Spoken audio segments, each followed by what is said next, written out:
Tieši šajā sekundē, kamēr tu lasi šos vārdus, tavā smadzeņu garozā notiek 100 miljārdi elektrisku impulsu. Tavas acis uztver gaismas fotonus, tavi neironi veido savienojumus. Bet šeit ir kaut kas šokējošs. Šie fotoni, šī gaisma, šī realitāte, ko tu uztver, eksistē vienlaikus divās formās – kā vilnis un kā daļiņa, kā iespēja un kā noteiktība. Un tieši tavs skatiens, tavs novērojums, tavā apziņā notiekošais process liek šai realitātei izvēlēties, liek tai kļūt konkrētai, liek tai eksistēt tieši tādā veidā, kādā tu to redzi. Tu neesi pasīvs novērotājs, tu esi aktīvs radītājs. Šis nav misticisms, šis nav filozofisks pieņēmums, šis ir eksperimentāli pierādīts fakts, kas satricināja fizikas pamatus 20. gadsimta sākumā un turpina satricināt mūsu izpratni par realitāti līdz šai dienai. 1922. gadā Kopenhāgenas universitātē fiziķis Nīls Bors formulēja principu, kas šķita neprātīgs. Viņš apgalvoja, ka kvantiskās daļiņas neeksistē noteiktā stāvoklī, kamēr tās netiek novērotas. Līdz novērošanas brīdim tās eksistē kā iespējamību mākoņi, kā varbūtības viļņi, kas izkliedējas pa visu telpu. Un tikai novērošanas akts, apziņas iejaukšanās, liek šīm iespējām sabrukt vienā konkrētā realitātē. Lielākā daļa fiziķu uzskatīja Boru par traku. Pat Alberts Einsteins, kurš pats bija palīdzējis radīt kvantu mehāniku, atteicās pieņemt šo ideju. Viņš rakstīja Boram vēstules, kurās jautāja: vai tu tiešām tici, ka mēnesis neeksistē, kad neviens uz to neskatās? Einsteins pavadīja pēdējos 20 gadus mēģinot pierādīt, ka Bors kļūdās. Viņš nevarēja pieņemt domu, ka realitāte ir atkarīga no novērotāja, ka pasaule nav objektīva, neatkarīga, noteikta, bet gan elastīga, mainīga, atkarīga no apziņas. Bet tad nāca eksperiments, kas mainīja visu. Iedomājies tumšu laboratoriju. Uz sienas ekrāns. Starp tevi un ekrānu plāksne ar 2 šaurām spraugām. Tu izšauj vienu elektronu cauri šīm spraugām. Loģika saka, elektrons ir daļiņa, tātad tas izlidos cauri vienai spraugai vai otrai un atstās vienu punktu uz ekrāna. Bet tas nenotiek. Kad tu izšauj 1000 elektronu, viens pēc otra, uz ekrāna parādās interferenču raksts, svītras, gaismas un ēnas joslas.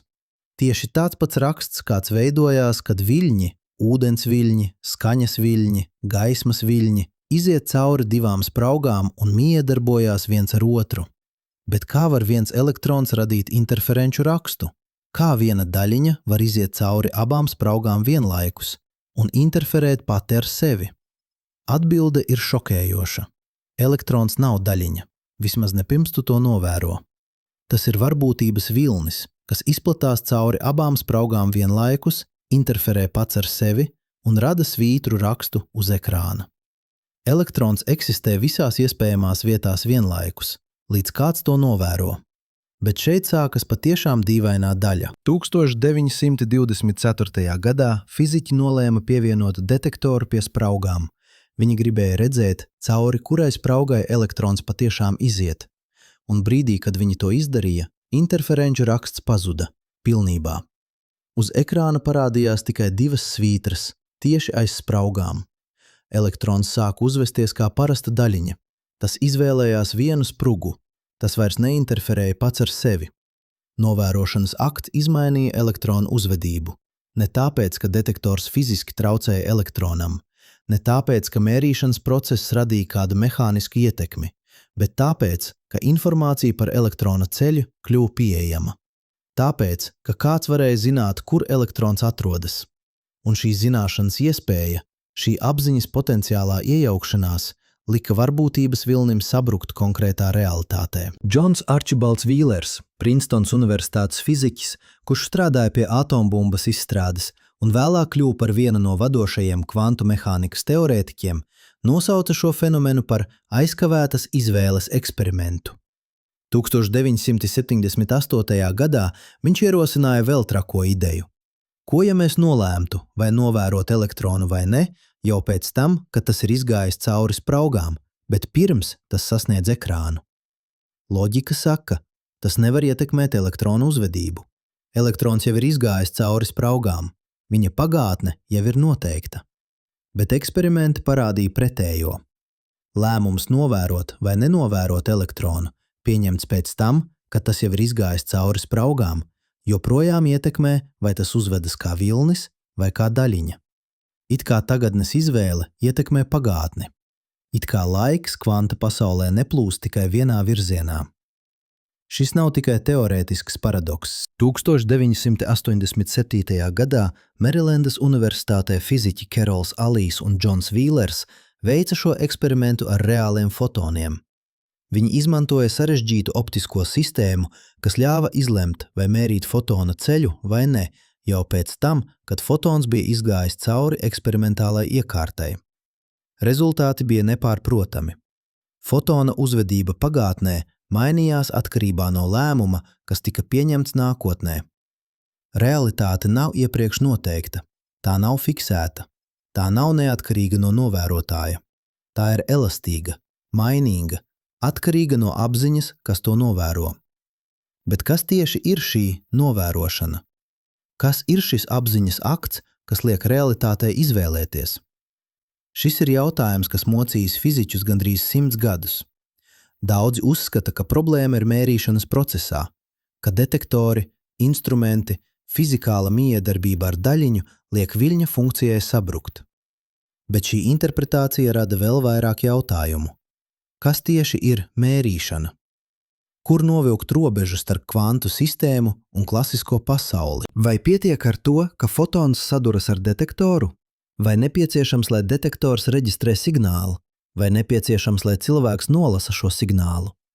Jūģins Vigners, Nobela prēmijas laureāts fizikā, ierosināja radikālu atbildi. 1962. gadā viņš publicēja rakstu, kurā apgalvoja: viļņa funkcijas kolaps notiek tikai tad, kad informācija sasniedz apzinīgu novērotāju. Ne detektors, ne instruments, ne fizikāla miedarbība, bet apziņa pati ir tas, kas liek realitātei kļūt konkrētai. Viņš izveidoja domāto eksperimentu, kas kļuva slavens kā Vignera drauga paradokss. Iedomājies, ka tavs draugs atrodas izolētā laboratorijā un novēro kvantu sistēmu, piemēram, elektronu, kas var būt divās vietās vienlaikus. Tavs draugs veic mērījumu un redz, ka elektrons ir konkrētā vietā. Viņam viļņa funkcija ir sabrukusi. Bet tu atrodas ārpus laboratorijas.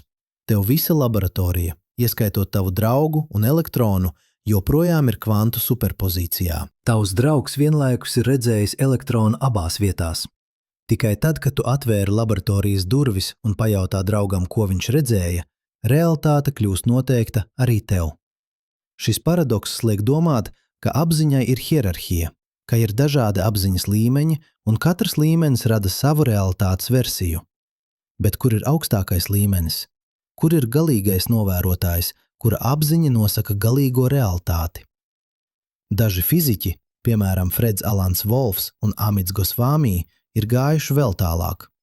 Viņi apgalvo, ka kvantu mehānika pierāda seno austrumu filozofiju patiesumu, ka apziņa ir primāra, ka matērija ir sekundāra, ka visa pasaule ir apziņas projekcija. Gosvami, kurš ir gan kvantu fiziķis, gan vedāns filozofijas pētnieks, savā grāmatā Pašapzinīgā visums, publicētā 1993. gadā, raksta: apziņa nav smadzeņu produkts. Smadzenes ir apziņas produkts. Bet šeit mums jābūt uzmanīgiem. Ir milzīga atšķirība starp to, ko pierāda kvantu mehānika, un to, ko par to apgalvo populārā misticisma piekritēji. Kvantu mehānika tiešām parāda, ka novērošana ietekmē realitāti. Bet tā nenozīmē, ka tu vari materializēt Ferrari savā garāžā, vienkārši par to domājot. Tā nenozīmē, ka domas rada realitāti tādā vienkāršā maģiskā veidā, kā to apgalvo likuma par pievilkšanu piekritēji. Kvantu efekti parasti izpaužas tikai mikroskopiskā mērogā, elektronu, fotonu, atomu līmenī. Makroskopiskā pasaulē, kurā mēs dzīvojam, miljardiem kvantu iespēja vidējojas un rada stabilu, prognozējumu realitāti. Tavs galds neizzūd, kad tu aizver acis. Mēnesis joprojām ir tur, pat ja neviens uz to neskatās. Einšteins nebija pilnībā nepareizs, bet, un šis ir milzīgs bet, Robežlīnija starp kvantu pasauli un klasisko pasauli nav tik skaidra, kā mēs domājām. 1999. gadā Vīnes Universitātē fiziķis Antons Cēlingers veica divspraugas eksperimentu ar molekulām, kas sastāv no 60 oglekļa atomiem, tā sauktajām fullerēna molekulām vai Bakminster-fullerēniem. Šīs molekulas ir pietiekami lielas, lai tās varētu redzēt ar spēcīgu mikroskopu. Tās nav abstraktas kvantu daļiņas, tās ir reāli fizikāli objekti. Un tomēr tās joprojām uzrādīja interferenču rakstu. Tās joprojām uzvedās kā viļņi. Tās joprojām eksistēja vairākās vietās vienlaikus, līdz tika novērotas. Kopš tā laika eksperimenti ir kļuvuši vēl ambiciozāki. 2012. gadā Vīnes komanda demonstrēja kvantu interferenci ar molekulām, kas sastāv no vairāk nekā 800 atomiem. 2021. gadā pētnieki Stenfordas Universitātē parādīja kvantu efektus sistēmās, kas satur miljoniem atomu. Robeža starp kvantu un klasisko pasauli tiek stumta arvien tālāk. Un tas liek uzdot jautājumu, vai šī robeža vispār eksistē, vai arī visa pasaule, ieskaitot mūs pašus, ir fundamentāli kvantiska, tikai tik sarežģīta, ka kvantu efekti parasti ir paslēpti zem statistiskā vidējā, un ja tā ir, tad kas notiek ar apziņu? 1986. gadā Oksfordas Universitātes fiziķis Rodžers Penrose ierosināja revolucionāru ideju. Viņš apgalvoja, ka apziņa pati varētu būt kvanta fenomens, ka smadzenēs, neironu iekšienē notiek kvantu procesi, kas nevar tikt izskaidrot ar klasisko fiziku, un ka tieši šie kvantu procesi rada to, ko mēs saucam par apziņu, par subjektīvo pieredzi, par es sajūtu. Kopā ar anesteziologu Stuartu Hamerofu Penrose izstrādāja teoriju, ko sauc par orķestrēto objektīvo reducēšanu, jeb OR.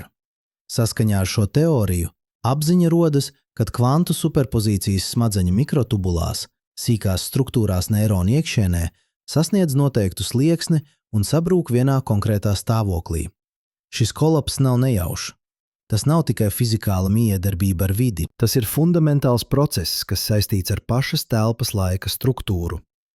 Lielākā daļa neirozinātnieku un fiziķu uzskata šo teoriju par spekulatīvu. Viņi norāda, ka smadzenes ir pārāk siltās, pārāk mitrās, pārāk trokšņainās, lai kvantu efekti varētu izdzīvot pietiekami ilgi, lai ietekmētu neirona darbību. Kvantu koherence, stāvoklim, kurā daļiņas eksistē superpozīcijā, nepieciešami ārkārtīgi zemi temperatūra vai pilnīga izolācija no vides. Smadzenes ir pretējais šiem apstākļiem, bet pēdējo gadu pētījumi liek šaubīties par šo pieņēmumu. 2020. gadā pētnieki no Kalifornijas Universitātes Berklī atklāja, ka fotosintēzē, procesā, kurā augi pārvērš saules gaismu enerģijā, notiek kvantu koherence istabas temperatūrā. Enerģija pārvietojas cauri augu šūnām kā kvantu vilnis, izpētot vairākus ceļus vienlaikus un izvēloties visefektīvāko. Dzīvie organismi izmanto kvantu mehāniku. 2021. gadā cits pētījums parādīja, ka Eiropas sarkanzobeņi, putni, kas migrē 1000 kilometru, izmanto kvantu efektus savā navigācijas sistēmā. Viņu acīs ir proteīni, kas reaģē uz Zemes magnētisko lauku, izmantojot kvantu sapinājumu, fenomenu, kurā divas daļiņas paliek savienotas neatkarīgi no attāluma starp tām. Ja kvantu efekti var pastāvēt dzīvajos organismos, ja tie var ietekmēt bioloģiskos procesus, tad kāpēc ne smadzenēs, kāpēc ne apziņā? Bet pat ja Penrūza teorija ir nepareiza, pat ja apziņa nav tieši kvantu fenomens, jautājums par apziņas lomu realitātes radīšanā joprojām paliek.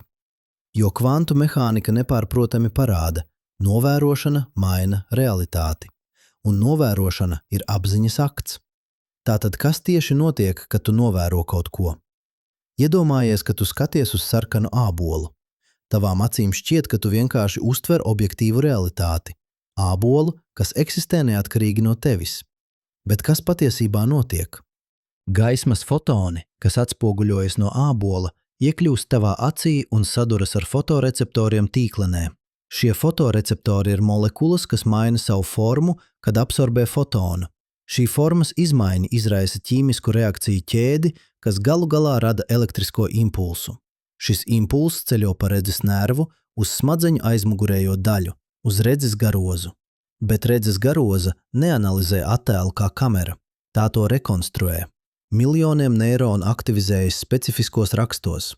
Daži neironi reaģē uz līnijām, citi uz krāsām, vēl citi uz kustību, uz dziļumu, uz tekstūru. Un tad, un šis ir kritiskais moments, visi šie atsevišķie elementi tiek integrēti vienotā pieredzē. Tu redzi ābolu. Bet kur notiek šī integrācija? Kur ir vieta smadzenēs, kur visi šie atsevišķie signāli apvienojas vienotā apzinīgā pieredzē? Atbilde ir nekur. Nav nekādas centrālās vietas, kur notiek apziņa. Nav nekāda kontrolas centra, kur visi signāli tiek apkopoti un kur sēž tu, kas tos novēro. Apziņa ir izkliedēta. Tā rodas no miljardiem neironu mijiedarbības, no sarežģītiem informācijas plūsmas rakstiem, no atgriezeniskās saites cilpām starp dažādām smadzeņu daļām.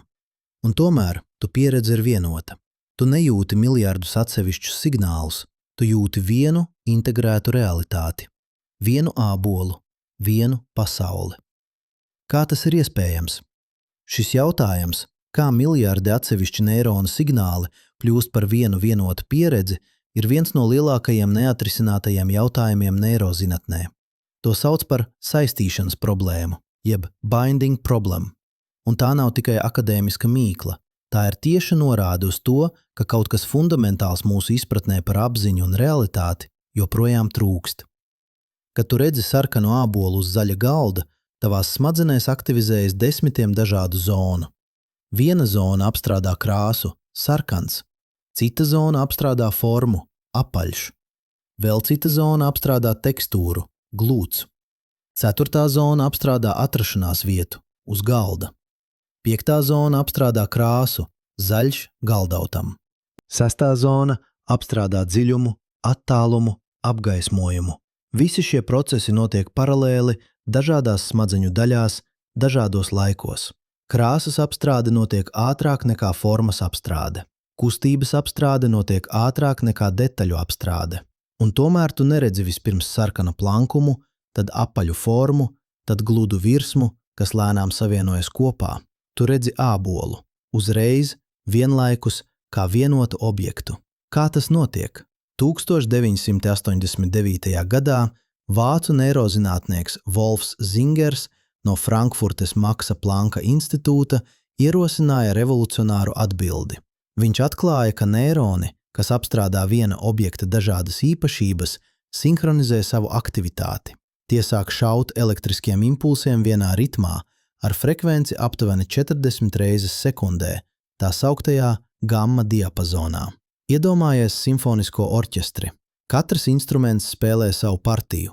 Violes, čelli, fleitas, trompetes. Visi rada dažādas skaņas. Bet, kad tie spēlē sinhronizēti, sekojot diriģenta taktī, rodas vienota melodija. Tieši tāpat neironi, kas apstrādā ābola dažādas īpašības, sinhronizē savu aktivitāti un rada vienotu apzinīgu pieredzi. Bet kas ir diriģents? Kas sinhronizē šos neironus? Atbilde ir vēl dīvaināka. Nav nekāda diriģenta. Neironi sinhronizējas paši, izmantojot atgriezeniskās saites cilpas. Viens neirons aktivizē otru, otrais aktivizē trešo, trešais atgriežas pie pirmā. Rodas cirkulārs process, kurā informācija plūst ne tikai uz priekšu, no maņu orgāniem uz augstākām smadzeņu zonām, bet arī atpakaļ, no augstākām zonām uz zemākām. Un šajā cirkulārajā plūsmā rodas sinhronizācija, rodas koherence, rodas vienotība. Tas ir pārsteidzoši līdzīgs tam, kas notiek kvantu mehānikā. Kvantu koherence, stāvoklis, kurā daļiņas eksistē superpozīcijā, arī ir sinhronizācijas veids. Dažādas iespējamības nav tikai nejauši sajauktas kopā. Tās ir saskaņotas, korelētas, sinhronizētas tā, ka tās var interferēt viena ar otru un radīt noteiktus rakstus. Un tieši tāpat kā kvantu koherenci var izjaukt novērošana, neironu sinhronizācija var izjaukt uzmanības trūkums. Kad tu nepievelc uzmanību kaut kam, neironi, kas apstrādā šo informāciju, nesinhronizējas. Signāli joprojām ir tur, bet tie neintegrējas apzinīgā pieredzē. Tu neredzi objektu, pat ja tavs redzes nervs reģistrē gaismu no tā. 2003. gadā Hārvardas Universitātes pētnieki demonstrēja šo fenomenu ar elegantu eksperimentu. Viņi lika cilvēkiem skatīties uz ekrānu, kurā parādījās burtu virkne. Uzdevums bija vienkāršs – pamanīt noteiktu burtu. Bet ja šis burts parādījās uzreiz pēc cita mērķa burta, ar intervālu mazāku par 300 milisekundēm, cilvēki to neredzēja. Viņu smadzenes reģistrēja signālu, bet apziņa to neapstrādāja. Šo fenomenu sauc par uzmanības mirkšķināšanu, jeb attentional blink. Kas notika? Smadzenes bija aizņemtas ar pirmā burta apstrādi. Neironu tīkli, kas nepieciešami apzinīgai uztverei, joprojām apstrādāja pirmo stimulu. Viņi nevarēja sinhronizēties ap otro stimulu, tāpēc otrais burts, lai gan fiziski redzams, neiekļuva apziņā. Tas nozīmē, ka apziņa nav pasīva spoguļa, kas vienkārši atspoguļo ārējo realitāti. Tā ir aktīvs process, kas atlasa, integrē, konstruē pieredzi. Un šis process ir ierobežots. Tu nevari būt apzinīgs par visu vienlaikus. Tavai apziņai ir joslas platums, kapacitāte, kas nosaka, cik daudz informācijas var tikt integrēts vienotā pieredzē vienā brīdī. Cik liela ir šī kapacitāte? 1956. gadā Princetons Universitātes psihologs Džordžs Millers publicēja slavenu rakstu ar nosaukumu Maģiskais skaitlis 7 plus mīnus 2. Viņš parādīja, ka cilvēki var turēt īslaicīgajā atmiņā aptuveni 7 atsevišķus informācijas gabalus vienlaikus. Vēlāki pētījumi precizēja šo skaitli uz leju, līdz 4 vai 5 objektiem. Bet šeit ir interesantākā daļa. Šis ierobežojums nav tikai atmiņas problēma, tas ir apziņas ierobežojums. Tu nevari būt pilnībā apzinīgs par vairāk nekā 4 vai 5 objektiem vienlaikus. Ja tev parāda 6 punktus uz ekrāna uz īsu brīdi, tu uzreiz zini, ka tur ir 6 punkti. Tev nav jāskaita. Bet ja tev parāda 8 punktus, tu vairs nevari tos redzēt uzreiz. Tev jāskaita, jāpārvieto uzmanība no viena punkta uz otru. Tas nozīmē, ka tavā apzinīgajā pieredzē katrā brīdī ir tikai neliela daļa no visas informācijas, ko tavi maņu orgāni uztver. Lielākā daļa paliek zemapziņā, neapstrādāta, neintegrēta. Tavs redzes lauks satur miljoniem pikseļu, bet tu esi apzinīgs tikai par dažiem objektiem. Tava āda satur miljoniem receptoru, bet tu jūti tikai dažas sajūtas.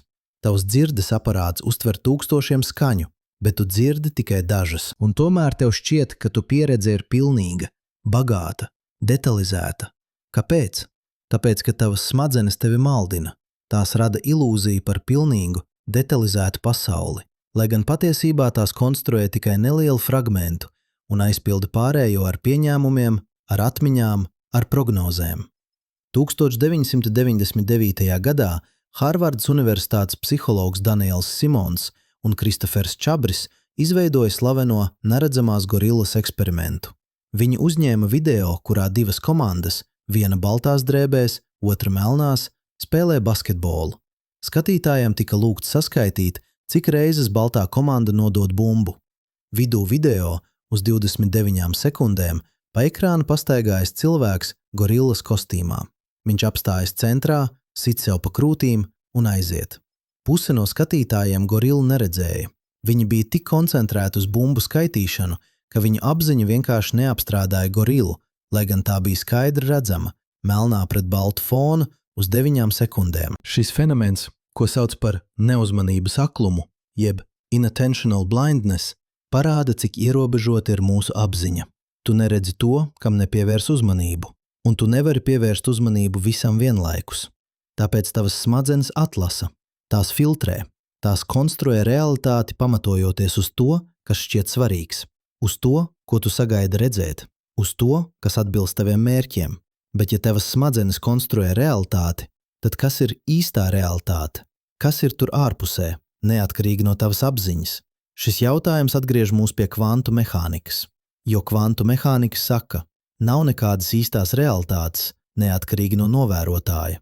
Ir tikai varbūtības, iespējas, potenciāli, un tikai novērošanas akts, apziņas iejaukšanās, liek šīm iespējām kļūt konkrētām. Bet kas notiek, ja apziņa pati ir konstruēta? Ja tā, ko tu uztver kā novērošana, Patiesībā ir sarežģīts neironu sinhronizācijas process, kas atlasa un integrē tikai nelielu daļu no pieejamās informācijas. Tad rodas paradoxāla situācija. Kvantu realitāte kļūst konkrēta, kad to novēro apziņa, bet apziņa pati konstruē savu pieredzi, atlasot un interpretējot signālus. Tātad realitāte, ko tu pieredzi, ir divkārši konstruēta. Vispirms kvantu līmenī, kad viļņa funkcija sabrūk, un tad neironu līmenī, kad smadzenes integrē un interpretē signālus. Tu neredzi pasauli tādu, kāda tā ir. Tu redzi pasauli tādu, kāda tavas smadzenes konstruē, pamatojoties uz ierobežotu informāciju, ko tās atlasa no bezgalīgām kvantu iespējām. Bet šeit rodas vēl dziļāks jautājums. Ja tavas smadzenes konstruē realitāti, tad kas konstruē tavas smadzenes? Atbilde ir evolūcija. Miljardiem gadu dabiskā atlase ir veidojusi smadzenes, kas spēj konstruēt lietderīgu realitātes modeli. Ne precīzu modeli, ne pilnīgu modeli, bet pietiekami labu modeli, lai izdzīvotu un vairotos. 2015. gadā Kalifornijas Universitātes Ervīnā kognitīvais zinātnieks Donalds Hofmans publicēja provokējošu teoriju, ko viņš sauc par apzinīgo aģentu teoriju. Hofmans apgalvo, ka evolūcija nav optimizējusi mūsu uztveri, lai redzētu patiesību. Tā ir optimizējusi mūsu uztveri, lai redzētu lietderību. Viņš izmanto metaforu ar datora interfeisu. Kad tu redzi ikonu uz datora ekrāna, piemēram, zilu mapi, tu neuztver patiesību par to, kas notiek datora iekšienē. Tu neredzi elektronus, kas plūst caur tranzistoriem, bitus, kas tiek rakstīti uz cietā diska, sarežģītos algoritmus, kas pārvalda atmiņas piešķiršanu. Tu redzi vienkāršu, lietderīgu simbolu, zilu mapi, kas ļauj tev miedarboties ar datoru, nepārzinot tā iekšējo darbību. Tieši tāpat, saka Hofmans, mūsu uztvere parāda mums ne patiesību par realitāti, bet lietderīgus simbolus, krāsas, formas, objektus, telpu, laiku, kas ļauj mums miedarboties ar pasauli, nepārzinot tās fundamentālo struktūru. Kas ir īstā realitāte aiz šiem simboliem? Hofmans apgalvo, ka tā ir apziņa. Ne matērija, kas rada apziņu, bet apziņa, kas rada matērijas ilūziju. Fundamentālā realitāte ir apzinīgi aģenti, vienkāršas apziņas vienības, kas miedarbojas viena ar otru. Un tas, ko mēs saucam par fizikālo pasauli, ir tikai interfeiss, lietderīgs simbolu kopums, kas ļauj šiem apzinīgajiem aģentiem koordinēt savas darbības. Šī teorija ir radikāla. Lielākā daļa zinātnieku to uzskata par pārāk spekulatīvu, bet tā saskan ar dažiem pārsteidzošiem matemātiskiem rezultātiem. 2015. gadā Hofmans un viņa kolēģi publicēja teorēmu, kas pierāda, ja evolūcija optimizē uztveri lietderībai, nevis patiesībai, tad organisms, kas redz patiesību, vienmēr zaudēs konkurencē pret organismu, kas redz tikai lietderību. Vienmēr. Matemātiski neizbēgami. Kāpēc? Tāpēc, ka patiesība ir sarežģīta. Realitāte satur bezgalīgi daudz informācijas. Lai apstrādātu visu šo informāciju, nepieciešami bezgalīgi daudz resursu, enerģijas, laika, neironu. Bet organisms ar ierobežotiem resursiem nevar atļauties apstrādāt visu. Tam jāatlasa, tam jāvienkāršo, tam jākoncentrējas uz to, kas ir svarīgs izdzīvošanai. Tāpēc evolūcija rada nevis precīzus sensorus, bet lietderīgus filtrus, nevis objektīvus novērotājus, bet efektīvus aktierus, nevis patiesības meklētājus, bet izdzīvošanas mašīnas. Un ja tas ir taisnība, tad viss, ko tu uztver kā ārējo realitāti, krāsas, skaņas, smaržas, garšas, tekstūras, pat telpa un laiks, ir tikai lietderīgi simboli, interfeiss, ilūzija, kas palīdz tev izdzīvot, bet neatklāja patiesību par to, kas ir tur ārpusē. Bet šeit mēs nonākam pie vēl dziļāka paradoksa. Ja viss, ko tu uztver, ir konstruēts, ja nav nekādas objektīvās realitātes, ko tu vari sasniegt, tad kā mēs varam runāt par zinātni? Kā mēs varam runāt par patiesību? Kā mēs varam runāt par kvantu mehāniku, par neiroloģiju, par evolūciju, ja viss tas ir tikai konstruēts stāsts, lietderīga ilūzija? Atbilde ir, mēs varam runāt par konsistenci, par koherenci, par to, ka dažas konstrukcijas darbojas labāk nekā citas, ka dažas teorijas prognozē novērojumus precīzāk nekā citas. ka dažas realitātes versijas ir liederīgākas nekā citas. Zinātne nav atklājusi absolūto patiesību. Tā ir izveidojusi arvien precīzākus modeļus, arvien liederīgākus instrumentus, arvien koherentākas teorijas. Un šie modeļi darbojas. Tie ļauj mums prognozēt, kontrolēt, manipulēt ar pasauli. Tie ļauj mums būvēt tehnoloģijas, ārstēt slimības, izpētīt kosmosu. Bet vai šie modeļi atspoguļo īsto realitāti? Vai kvantu mehānika ir patiesība par pasauli? Vai tikai ārkārtīgi liederīgs instruments? Šis jautājums ir mocījis fiziķus kopš kvantu mehānikas rašanās, un atbildes dalās divās galvenās nometnēs. Pirmā nometnē ir reālisti. Viņi uzskata, ka kvantu mehānika apraksta reālu, objektīvu pasauli, kas eksistē neatkarīgi no novērotāja. Viļņa funkcija nav tikai matemātisks instruments, tā ir reāla fizikāla lieta. Superpozīcija nav tikai nezināšana, tā ir reāls stāvoklis, kurā daļiņa patiešām eksistē vairākās vietās vienlaikus. Un kad notiek kollaps, tas ir reāls fizikāls process, ne tikai informācijas atjaunināšana. Bet šī pozīcija rada problēmas. Ja viļņa funkcija ir reāla, tad kas notiek ar visām citām iespējām, kad tā sabrūk? Kur pazūd visi tie alternatīvie stāvokļi, kuros daļiņa varēja būt, bet nebija? 1957. gadā Princetonas Universitātes fiziķis Hugh Everetts ierosināja radikālu atbildi. Nekas nepazūd. Visas iespējas realizējas. Katru reizi, kad notiek kvantu mērījums, visums sazarojas bezgalīgā skaitā paralēlo realitāšu. Katrā realitātē realizējas viena no iespējām. Un tu, novērotājs, arī sazarojies. Katrā realitātē ir tava versija, kas novēro vienu no rezultātiem. Šī teorija, ko sauc par daudzpasauļu interpretāciju, šķiet traka, bet matemātiski tā ir vienkāršāka nekā standarta interpretācija.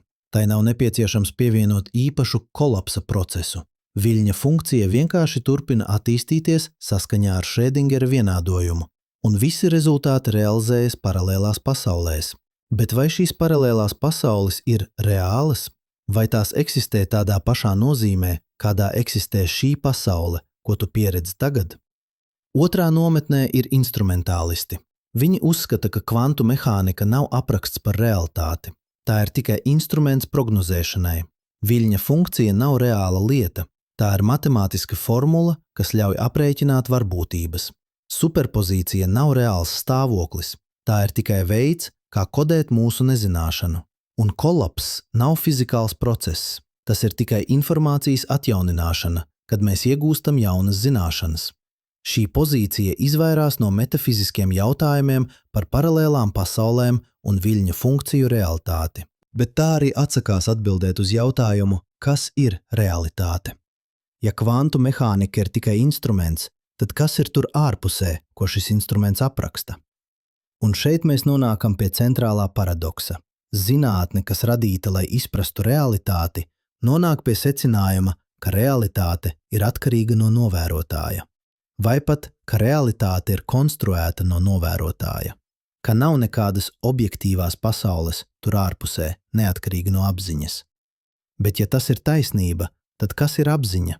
Kā tā var būt tik fundamentāla, tik centrāla, tik nozīmīga? Tradicionālā materiālistiskā paradigma saka, apziņa ir blakus produkts. Tā rodas no matērijas, no neironiem, no elektriskiem impulsiem, no ķīmiskām reakcijām. Smadzenes ir bioloģiska mašīna, un apziņa ir tikai tas, ko šī mašīna dara, kad tā apstrādā informāciju. Bet šī paradigma saskaras ar neatrisināmu problēmu, ko filozofs Deivids Čalmers 1995. gadā nosauca par grūto problēmu apziņā. Vieglā problēma ir izskaidrot, kā smadzenes apstrādā informāciju, kā tās reaģē uz stimuliem, kā tās kontrolē uzvedību. Šīs ir sarežģītas problēmas, bet tās ir principā atrisināmas ar zinātnes metodēm.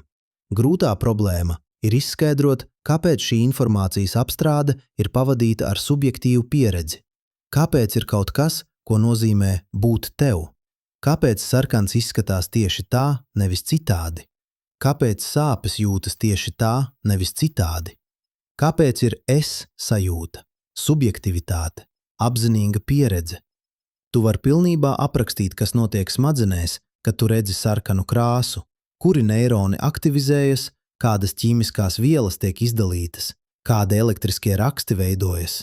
Bet neviens no šiem aprakstiem neizskaidro, kāpēc šī aktivitāte jūtas kā kaut kas.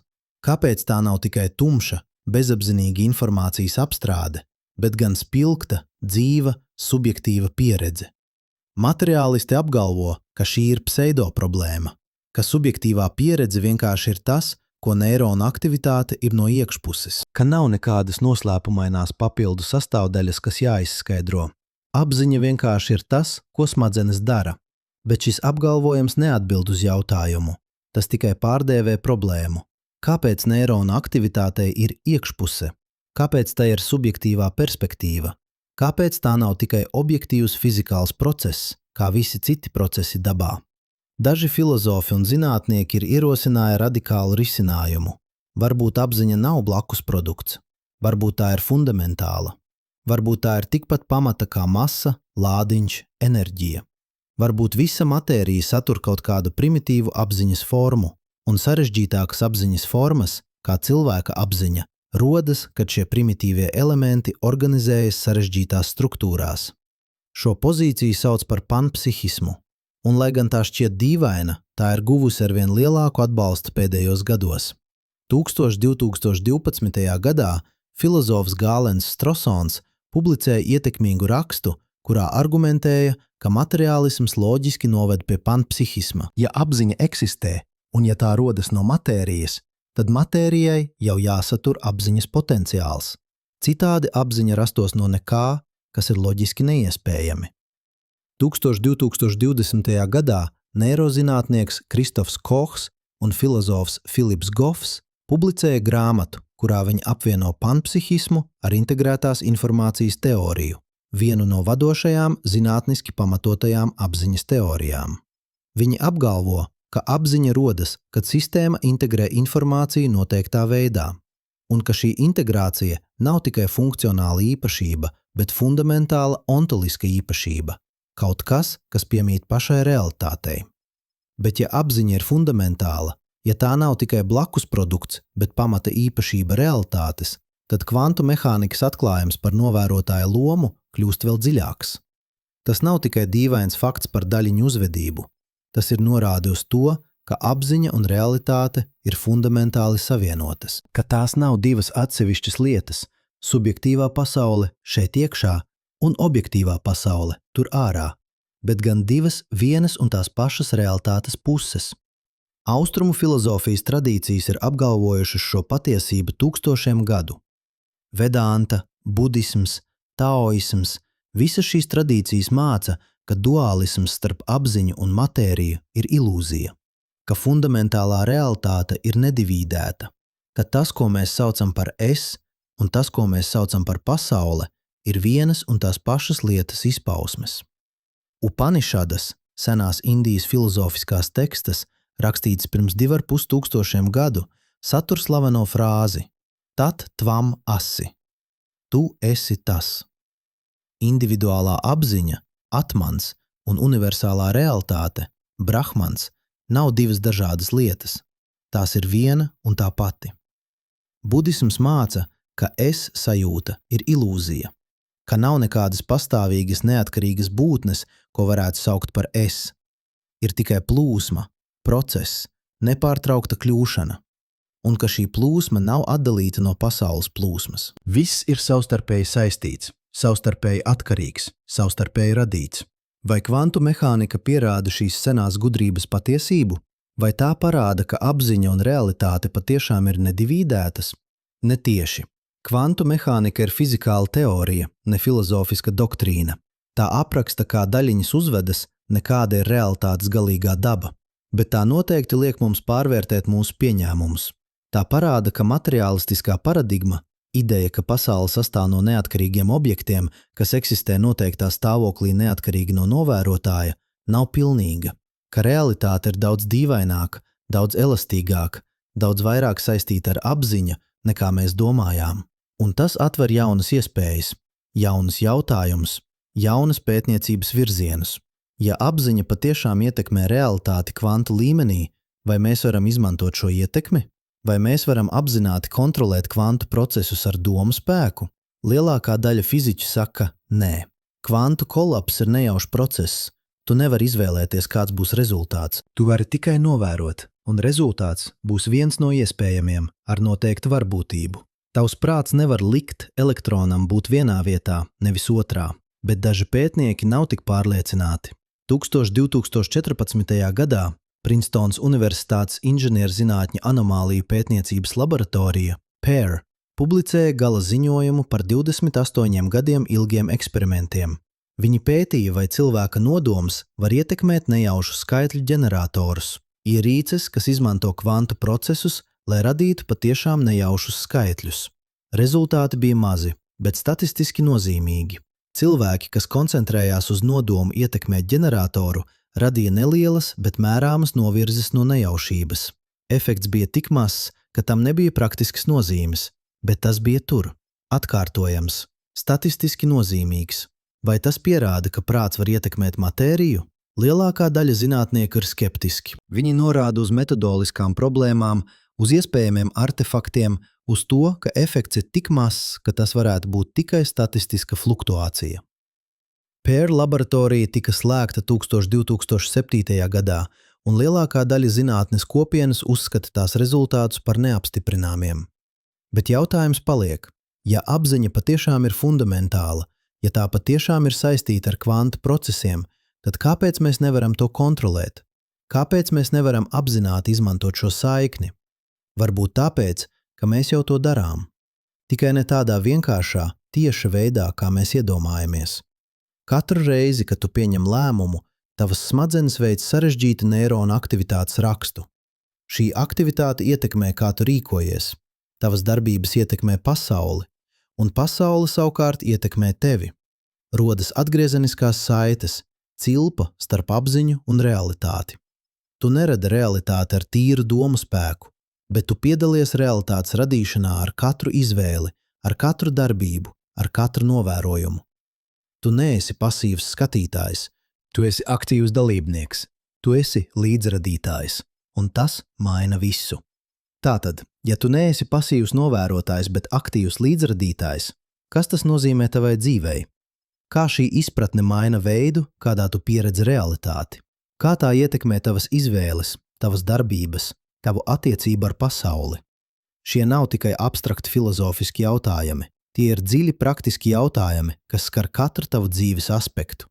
Sāksim ar vienkāršu piemēru. Iedomājies, ka tu pamosties no rīta un jūties nomākts. Tradicionālā domāšana saka, tu jūties nomākts, jo kaut kas ir nepareizi.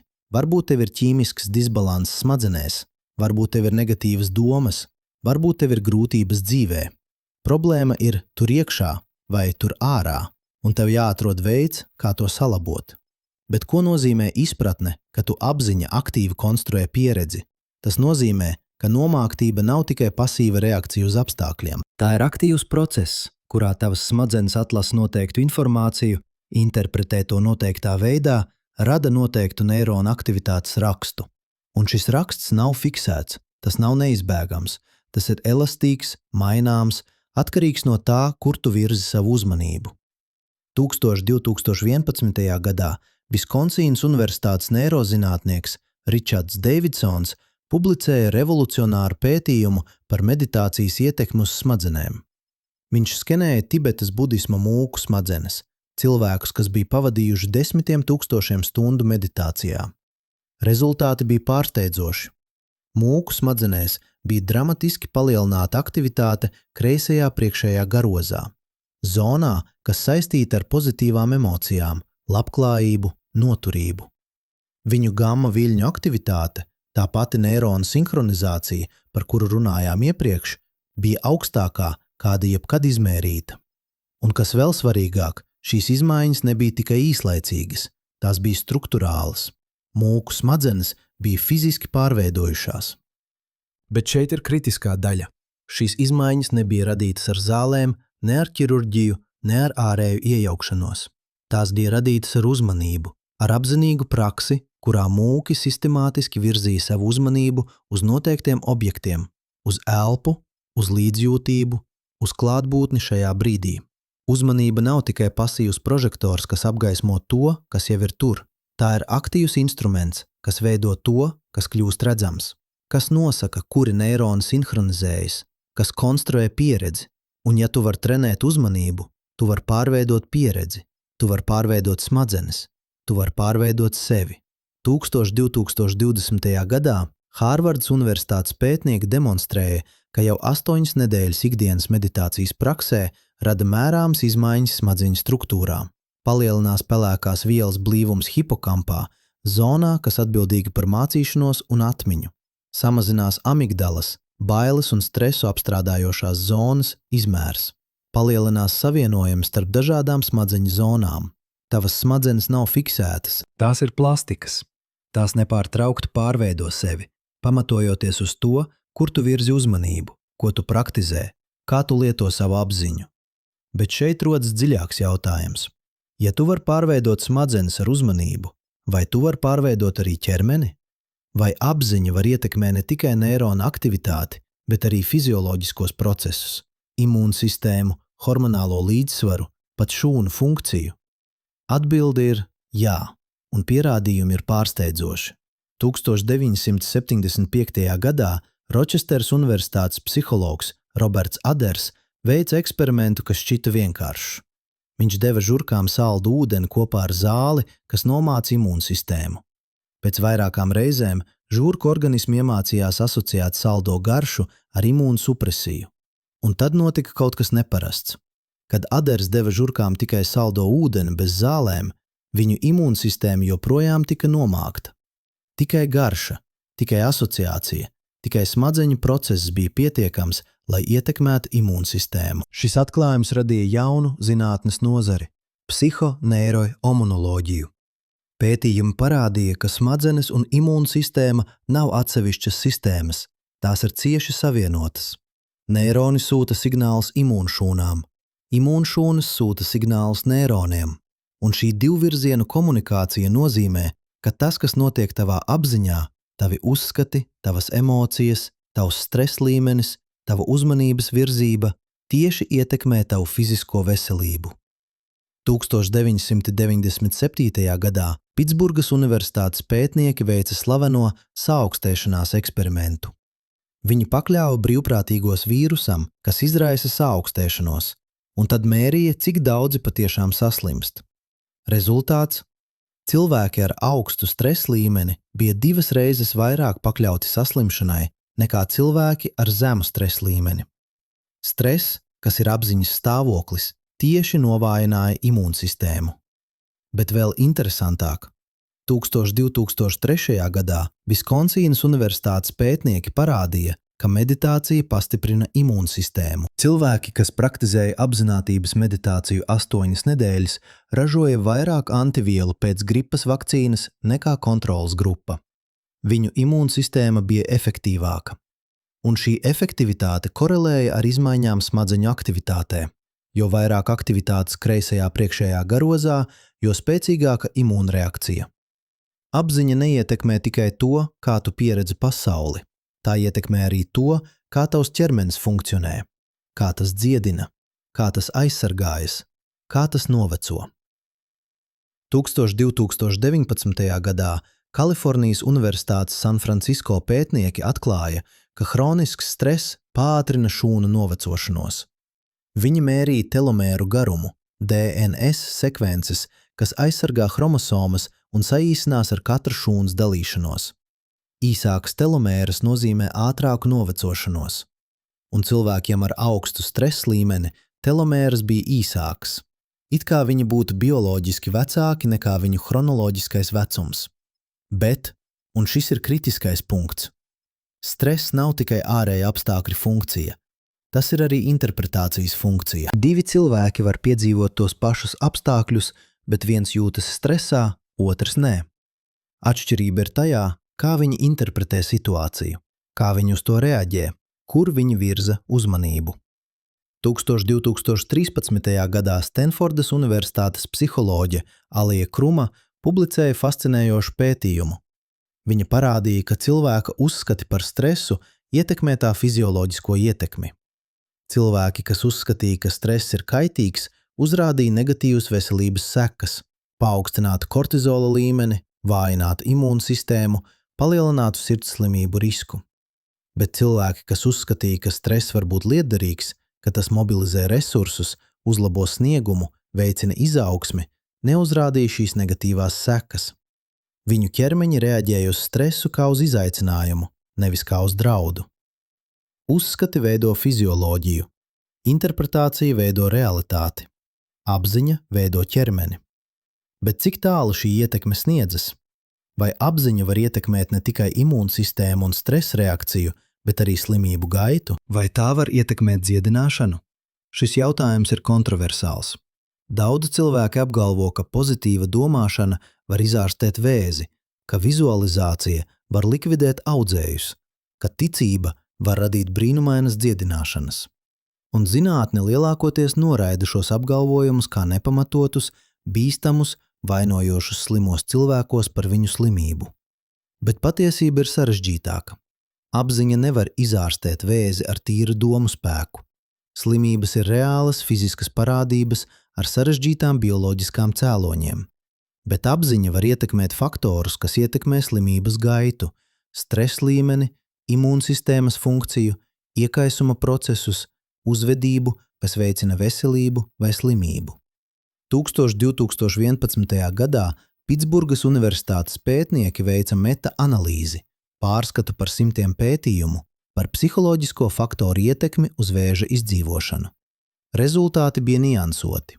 Pozitīva domāšana pati par sevi nepalielināja izdzīvošanas rādītājus. Bet faktori, kas saistīti ar apziņu, sociālais atbalsts, stresa pārvaldība, aktīva problēma risināšana, dzīves jēgas sajūta, bija saistīti ar labākiem rezultātiem. Kāpēc? Varbūt tāpēc, ka šie faktori ietekmē uzvedību. Cilvēki ar labu sociālo atbalstu biežāk ievēro ārstēšanas režīmu. Cilvēki ar efektīvu stresa pārvaldību labāk guļ, labāk ēd, vairāk lingro. Cilvēki ar dzīves jēgas sajūtu ir motivētāki cīnīties, turpināt, nepadoties. Bet varbūt ir arī dziļāki mehānismi. Varbūt apziņas stāvoklis tieši ietekmē bioloģiskos procesus, kas nosaka slimības gaitu, iekaisumu, šūnu proliferāciju, angioģenēzi, apoptozi. 2016. gadā Kalifornijas Universitātes Losandželosā pētnieki atklāja, ka meditācija ietekmē gēnu ekspresiju. Cilvēki, kas praktizēja meditāciju, uzrādīja samazinātu iekaisuma gēnu aktivitāti un palielinātu antivirālo gēnu aktivitāti. Viņa šūnas burtiski lasīja DNS citādi, pamatojoties uz apziņas praksi. Tas nozīmē, ka apziņa neietekmē tikai to, kā tu jūties, tā ietekmē arī to, kā tavas šūnas funkcionē, kādi gēni tiek aktivizēti, kādi proteīni tiek sintezēti, kādi bioloģiskie ceļi tiek ieslēgti vai izslēgti. Tu neesi tikai tavs DNS, tu esi arī tas, kā tavs DNS tiek ekspresēts. Un šī ekspresija ir daļēji atkarīga no tavas apziņas. Bet šeit mums jābūt ļoti uzmanīgiem. Šī izpratne var tikt ļaunprātīgi izmantota. Tā var novest pie vainošanas, idejas, ka cilvēki ir atbildīgi par savām slimībām, ka viņi radīja savu vēzi ar negatīvām domām, ka viņi varētu izārstēties, ja tikai viņi domātu pozitīvi. Šī ir bīstama, kaitīga, nepatiesīga interpretācija. Slimības ir daudzfaktoriālas.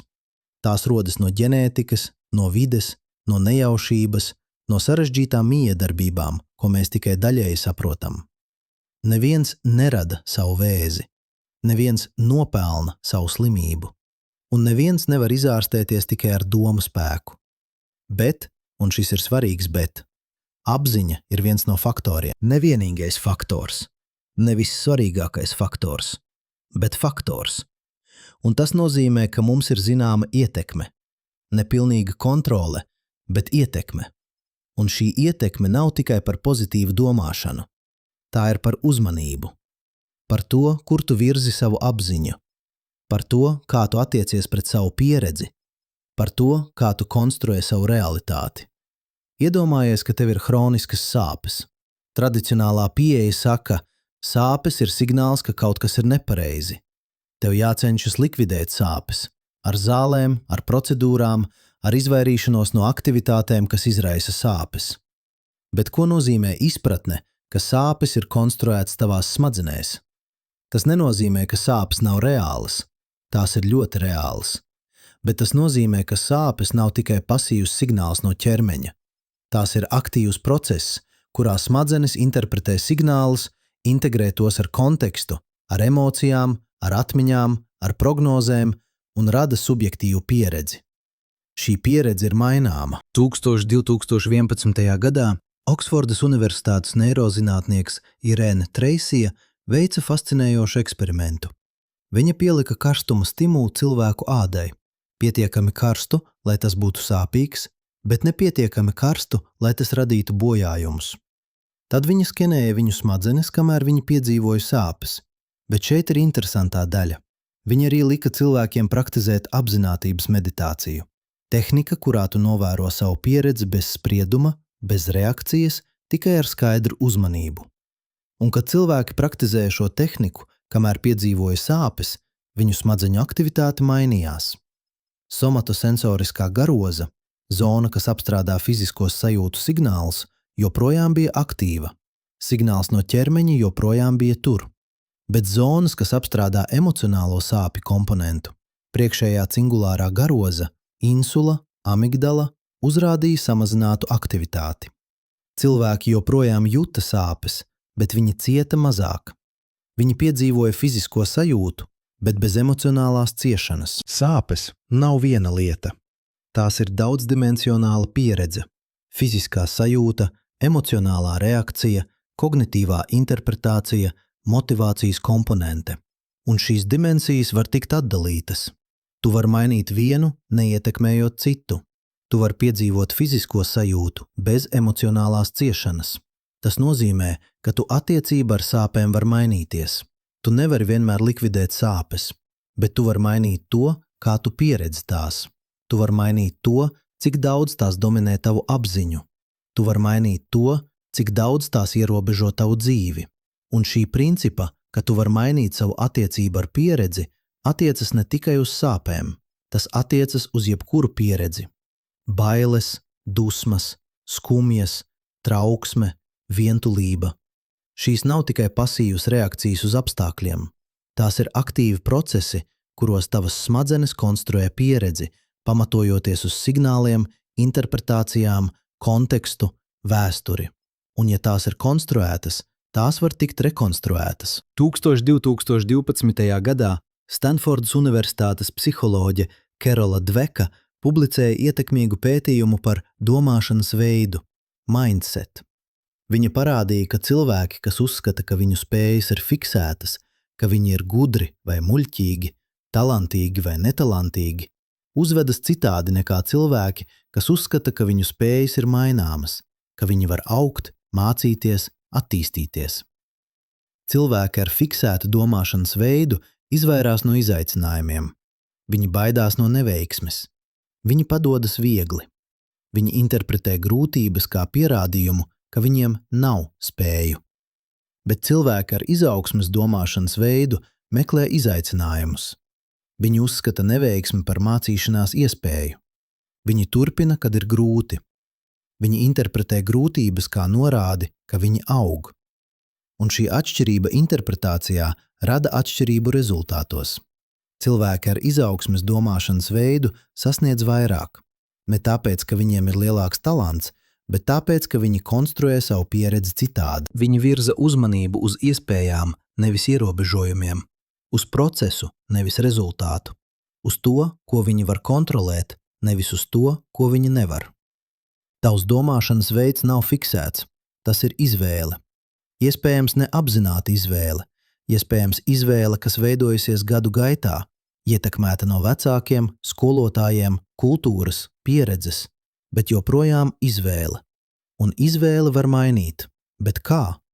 Kā tu maini domāšanas veidu?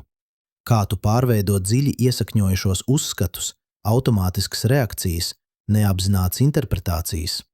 Atbilde ir ar praksi, ar atkārtošanu, ar sistemātisku uzmanības trenēšanu.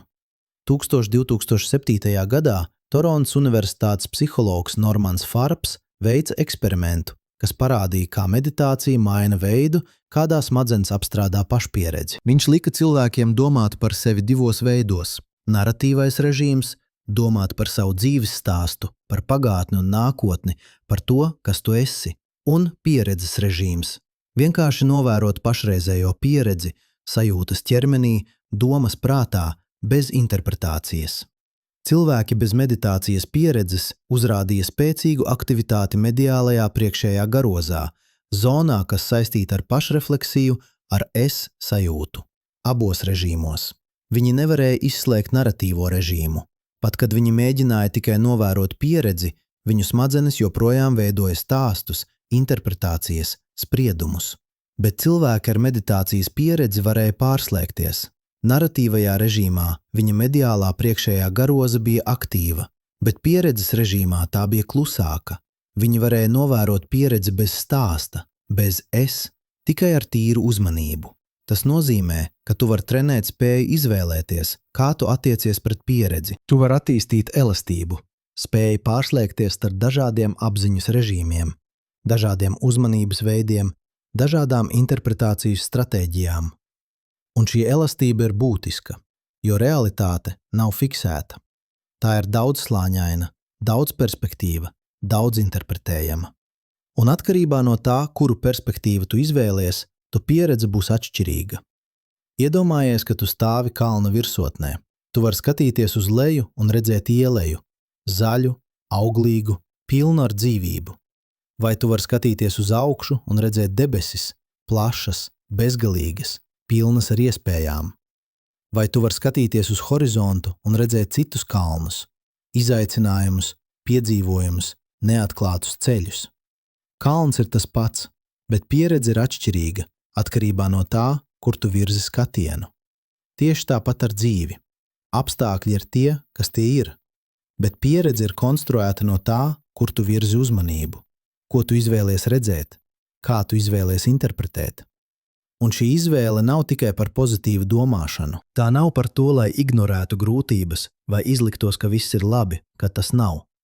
Tā ir par plašāku perspektīvu, par spēju redzēt vairāk nekā vienu aspektu, par elastību, pārslēgties starp dažādiem skatījumiem.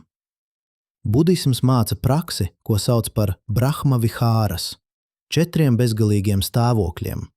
Metā, mīlošā laipnība, karuņā, līdzjūtība, muditā, līdzpriecīgā prieka, upekhā, līdzsvarotība. Šīs nav tikai patīkamas emocijas, tās ir apziņas trenēšanas prakses. Veidi, kā sistemātiski virzīt uzmanību uz noteiktiem pieredzes aspektiem un kultivēt noteiktas attieksmes. Metā prakse nozīmē virzīt uzmanību uz labvēlību. Vispirms pret sevi, tad pret mīļiem cilvēkiem, tad pret neitrāliem cilvēkiem, tad pat pret grūtiem cilvēkiem un galu galā pret visām būtnēm. Ne tāpēc, ka visi ir labi, bet tāpēc, ka labvēlība ir lietderīgāka nekā naids. Tā rada mazāk ciešanu, tā atver vairāk iespēju. Karuņā prakse nozīmē virzīt uzmanību uz ciešanām, ne lai tajās iegremdētos, bet lai tās atzītu, saprastu un vēlētos tās atvieglot. Ne ar žēlumu, kas nostāda tevi virs cita, bet ar līdzjūtību, kas atzīst kopīgo cilvēcību.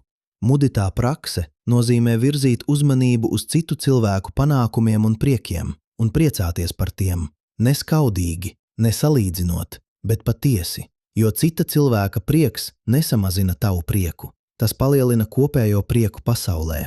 Upekhā prakse nozīmē virzīt uzmanību uz plašāku perspektīvu, atzīt, ka viss mainās, ka viss ir savstarpēji saistīts, ka tu nevari kontrolēt visu.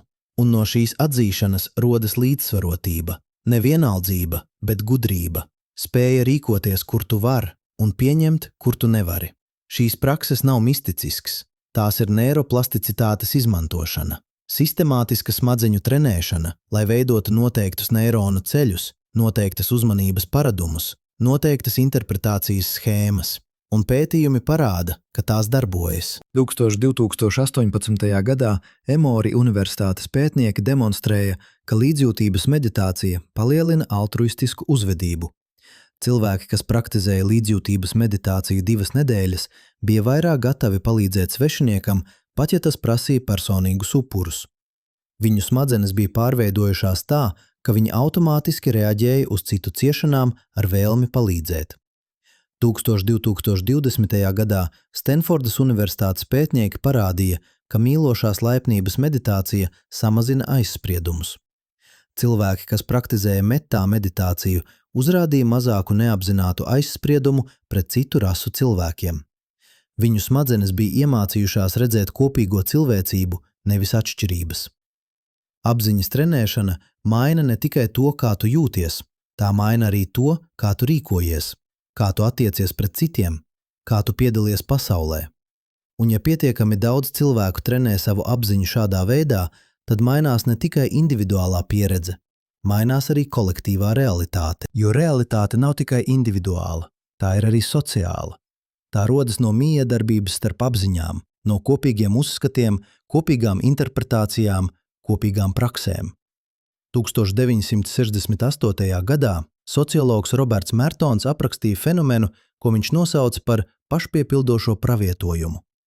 Ja pietiekami daudz cilvēku tic, ka kaut kas notiks, viņa uzvedība maina apstākļus tā, ka tas patiešām notiek. Piemērs.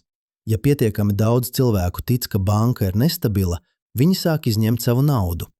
Un šī masveida izņemšana patiešām padara banku nestabilu. Pravietojums piepilda sevi.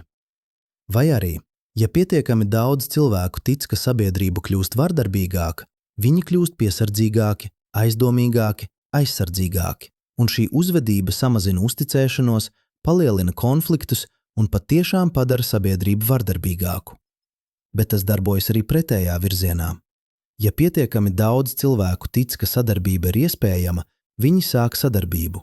Un šī sadarbība rada vairāk sadarbības. Uzticēšanās rada vairāk uzticēšanās. Laipnība rada vairāk laipnības. Kolektīvā realitāte rodas no kolektīvās apziņas. Un kolektīvo apziņu veido individuālās apziņas. Tava apziņa, mana apziņa.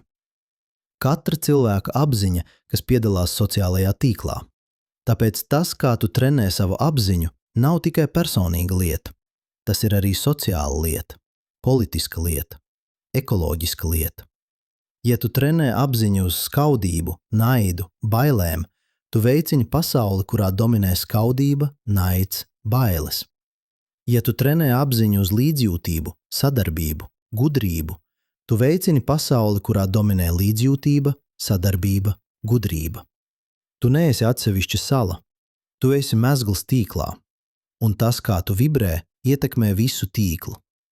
Kvantu mehānika parāda, ka daļiņas nav atsevišķas, tās ir sapinušās, entangled. Izmaiņas vienā daļiņā uzreiz ietekmē otru daļiņu, neatkarīgi no attāluma starp tām. Einšteins nosauca šo fenomenu par spocīgu darbību attālumā un atteicās tam ticēt. Bet eksperimenti ir pierādījuši, ka tas ir reāls. Vai apziņas arī ir sapinušās? Vai izmaiņas vienā apziņā var ietekmēt citas apziņas? Šis jautājums ir spekulatīvs.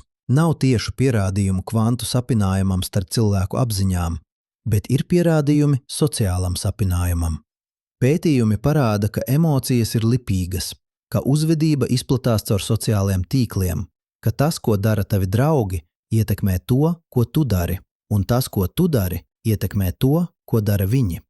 2008. gadā Hārvardas Universitātes pētnieki Nikolas Kristakis un Džeims Follers publicēja slavenu pētījumu par laimes izplatīšanos sociālajos tīklos. Viņi analizēja datus no tūkstošiem cilvēku 30 gadu laikā un atklāja, ka laime izplatās. Ja tavs draugs kļūst laimīgāks, tava varbūtība kļūt laimīgākam palielinās par 15%. Ja tava drauga draugs kļūst laimīgāks, tava varbūtība joprojām palielinās par 10%. Pat trešā līmeņa savienojumi drauga draugs joprojām ietekmē tavu laimi. Tas pats attiecas uz citām uzvedībām – smēķēšanu, aptaukošanos, altruismu, vardarbību. Tās visas izplatās caur sociāliem tīkliem kā viļņi caur ūdeni. Tu neesi izolēta apziņa, tu esi daļa no apziņa tīkla, un tas, kā tu kultivē savu apziņu, izplatās, tas ietekmē citus, un viņu apziņas ietekmē tevi. Tāpēc apziņas trenēšana nav tikai personīga prakse, tā ir arī sociāla prakse, kolektīva prakse, veids, kā mēs kopīgi veidojam realitāti, kurā dzīvojam. Un šī realitāte nav fiksēta, tā nav neizbēgama, tā nav noteikta no ārējiem spēkiem, ko mēs nevaram kontrolēt. Tā ir elastīga, tā ir maināma, tā ir atkarīga no mūsu kolektīvās apziņas. Protams, ir ierobežojumi, ir fizikāli likumi, ko mēs nevaram mainīt, ir vēsturiski apstākļi, ko mēs nevaram atsaukt, ir strukturālas problēmas, kas prasa strukturāls risinājumus, ne tikai apziņas izmaiņas, bet ierobežojumu ietveros ir milzīga elastība, milzīga iespēja telpa, milzīgs potenciāls, un šis potenciāls sākas ar tevi, ar tavu apziņu, ar tavu uzmanību, ar tavu izvēli, kur virzīt skatienu, kā interpretēt pieredzi, kā konstruēt realitāti. Tu neesi pasīvs novērotājs, tu esi aktīvs līdzradītājs. Un tas, ko tu radi, sākas tagad, šajā brīdī, ar šo elpu, ar šo domu, ar šo izvēli. Bet tagad mēs nonākam pie vissarežģītākā jautājuma, pie jautājuma, kas liek apšaubīt visu, ko mēs domājām, ka zinām, pie jautājuma, kas atver bezdibeņus zem mūsu kājām un bezgalības virs mūsu galvām.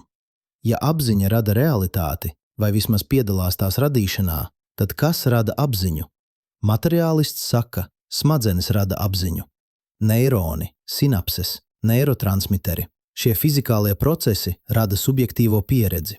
Bet ja fizikālā realitāte pati ir atkarīga no novērotāja, ja viļņa funkcija sabrūk tikai tad, kad to novēro apziņa, tad mēs nonākam pie cirkulāras problēmas.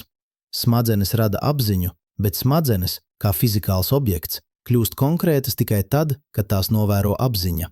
Kas bija pirmais, apziņa vai matērija? Šis jautājums nav jauns.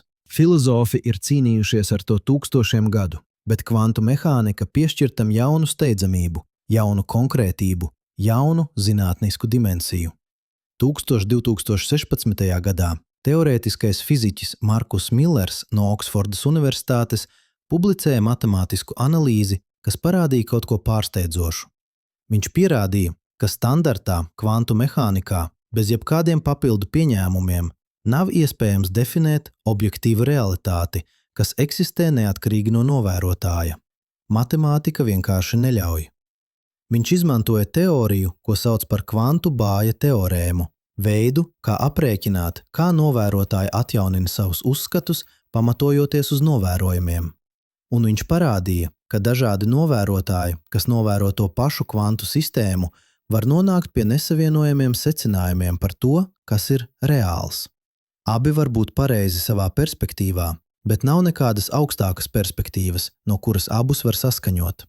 Tas nozīmē, ka realitāte nav viena, tā ir daudzperspektīva. Katram novērotājam ir sava realitātes versija, un nav nekādas īstās versijas, kas būtu pareizāka par citām. Bet kā tas var būt? Kā mēs visi varam dzīvot tajā pašā pasaulē, ja katram no mums ir sava realitātes versija? Atbilde ir, mēs nedzīvojam tajā pašā pasaulē. Mēs dzīvojam pārklājošās pasaulēs. Mūsu realitātes versijas ir pietiekami līdzīgas, pietiekami saskaņotas, lai mēs varētu komunicēt, sadarbību, veidot kopīgu sabiedrību, bet tās nav identiskas. Iedomājies, ka tu un tavs draugs skatāties uz vienu un to pašu gleznu. Jūs abi redzat to pašu fizisko objektu, audeklu, krāsas, formas, bet jūsu pieredze ir atšķirīga. Tu redzi vienu lietu gleznā, varbūt krāsu harmoniju, varbūt emocionālo toni, varbūt tehnisko prasmi. Tavs draugs redz citu lietu, varbūt simbolisko nozīmi, varbūt vēsturisko kontekstu, varbūt personīgo rezonanci. Kurš no jums redz īsto gleznu? Abi? Neviens. Glezna nav viena fiksēta lieta. Tā ir potenciāls, kas aktualizējas atšķirīgi katram skatītājam. Tieši tāpat ar realitāti. Fizikālā pasaule nav viena fiksēta lieta. Tā ir potenciālu lauks, kas aktualizējas atšķirīgi katram novērotājam. Un tomēr šīs aktualizācijas ir pietiekami saskaņotas, pietiekami korelētas, lai radītu kopīgu, koplietojamu pasauli. Kāpēc tās ir saskaņotas? Kāpēc mēs visi redzam galdu kā galdu, nevis kā mākoņi vai sapni? Varbūt tāpēc, ka mūsu apziņas ir līdzīgi strukturētas. Mums visiem ir līdzīgas smadzenes, līdzīgi maņu orgāni, Līdzīga evolūcijas vēsture. Mēs visi esam cilvēki, kas dzīvo uz vienas planētas, pakļauti tiem pašiem fizikāliem likumiem, veidoti no tiem pašiem evolūcijas spiediem. Tāpēc mūsu realitātes versijas pārklājas. Tās nav identiskas, bet tās ir savietojamas. Pietiekami savietojamas, lai mēs varētu veidot kopīgu pasauli. Bet kas notiktu, ja būtu apziņa ar pilnīgi atšķirīgu struktūru? Apziņa, kas nav veidota no neironiem, kas nav pakļauta tiem pašiem evolūcijas spiediem, kas nav ierobežota ar tiem pašiem maņu orgāniem, vai tā redzētu pilnīgi atšķirīgu realitāti? Šis jautājums nav tikai filozofisks. Tas kļūst arvien praktiskāks, jo mēs sākam radīt mākslīgo intelektu. 2023. gadā lielo valodu modeļi, AI sistēmas, kas var ģenerēt tekstu, tūkot valodas, atbildēt uz jautājumiem, sasniedza līmeni, kas lika daudziem cilvēkiem jautāt, vai šīs sistēmas ir apzinīgas, vai tām ir subjektīva pieredze, vai ir kaut kas, ko nozīmē būt GPT-4, vai Claude, vai Lambda. Lielākā daļa AI pētnieku saka, nē, šīs sistēmas ir tikai sarežģīti rakstu atpazīšanas algoritmi. Tās apstrādā informāciju, bet tās to nepieredza. Tās ģenerē tekstu, bet tās nesaprot nozīmi. Tās simulē sarunvalodu, bet tām nav apziņas. Bet kā mēs varam būt pārliecināti? Kā mēs varam zināt, vai citai sistēmai ir subjektīva pieredze? Šī ir slavenā citu prātu problēma. Tu zini, ka tev ir apziņa, jo tu to pieredzi tieši. Bet tu nevari piedzīvot cita cilvēka apziņu. Tu vari tikai novērot viņa uzvedību un secināt, ka viņam iespējams ir līdzīga iekšējā pieredze kā tev. Bet šī secinājuma pamatā ir pieņēmums, ka līdzīga struktūra rada līdzīgu pieredzi, ka cilvēks ar smadzenēm, kas līdzīgas tavām, ar uzvedību, kas līdzīga tavai, iespējams ir apzinīgs tāpat kā tu. Bet kas ar sistēmu, kas ir strukturāli atšķirīga, kas nav veidota no bioloģiskiem neironiem, bet no silīcija tranzistoriem, kas neattīstījās caur dabisko atlasi, bet tika projektēta ar algoritmu optimizāciju? Vai tā var būt apzinīga? Un ja tā var, vai tās apziņa būtu līdzīga mūsējai? Vai tā redzētu to pašu realitāti, ko mēs redzam? Integrētās informācijas teorija, viena no vadošajām zinātniski pamatotajām apziņas teorijām, saka, ka apziņa rodas no integrētas informācijas. Sistēma ir apzinīga tik tālu, cik tālu tā integrē informāciju vienā vienotā pieredzē. Un šī integrācija var tikt izmērīta ar matemātisku lielumu, ko sauc par phi. Ja šī teorija ir pareiza, tad mākslīgais intelekts varētu būt apzinīgs, ja tas integrē informāciju pietiekami augstā līmenī. Bet tā apziņa būtu atšķirīga no mūsējās. Tā būtu veidota no atšķirīgiem komponentiem, ar atšķirīgu arhitektūru, ar atšķirīgiem ierobežojumiem un iespējām. Un tāpēc tā redzētu atšķirīgu realitāti. Varbūt AI sistēma redz ne objektus telpā, bet rakstus datos, ne krāsas un formas, bet statistiskas korelācijas, ne pagātni un nākotni, bet varbūtības sadalījumus. Tās realitāte būtu tikpat īsta kā mūsējā, bet strukturēta pilnīgi citādi. Un ja mēs radīsim arvien sarežģītākas AI sistēmas, mēs radīsim arvien vairāk realitātes versiju, arvien vairāk perspektīvu, arvien vairāk veidu, kā potenciāli var aktualizēties. Pasaule kļūs bagātāka, sarežģītāka, daudzperspektīvāka, bet tā kļūs arī bīstamāka, jo ja dažādas apziņas redz dažādas realitātes, kā tās var sadarboties, kā tās var vienoties par kopīgiem mērķiem, kopīgām vērtībām, kopīgu nākotni. Šis jautājums jau ir aktuāls cilvēku sabiedrībā. Mēs redzam, kā cilvēki ar atšķirīgām pasaules uztveres sistēmām, atšķirīgām politiskām ideoloģijām, atšķirīgām reliģiskām ticībām, atšķirīgām kultūras perspektīvām arvien vairāk dzīvo atšķirīgās realitātēs. Viņi skatās uz tiem pašiem notikumiem un redz pilnīgi atšķirīgas lietas.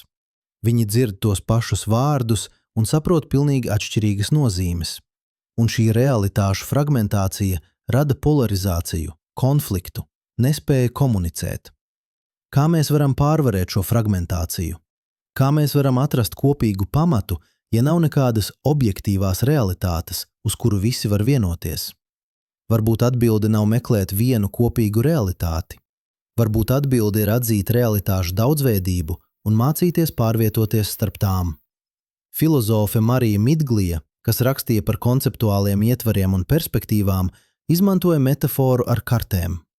Viena karte parāda reljefa līnijas, cita karte parāda ceļus, trešā karte parāda klimata zonas, ceturtā karte parāda politiskās robežas, kura karte ir īstā.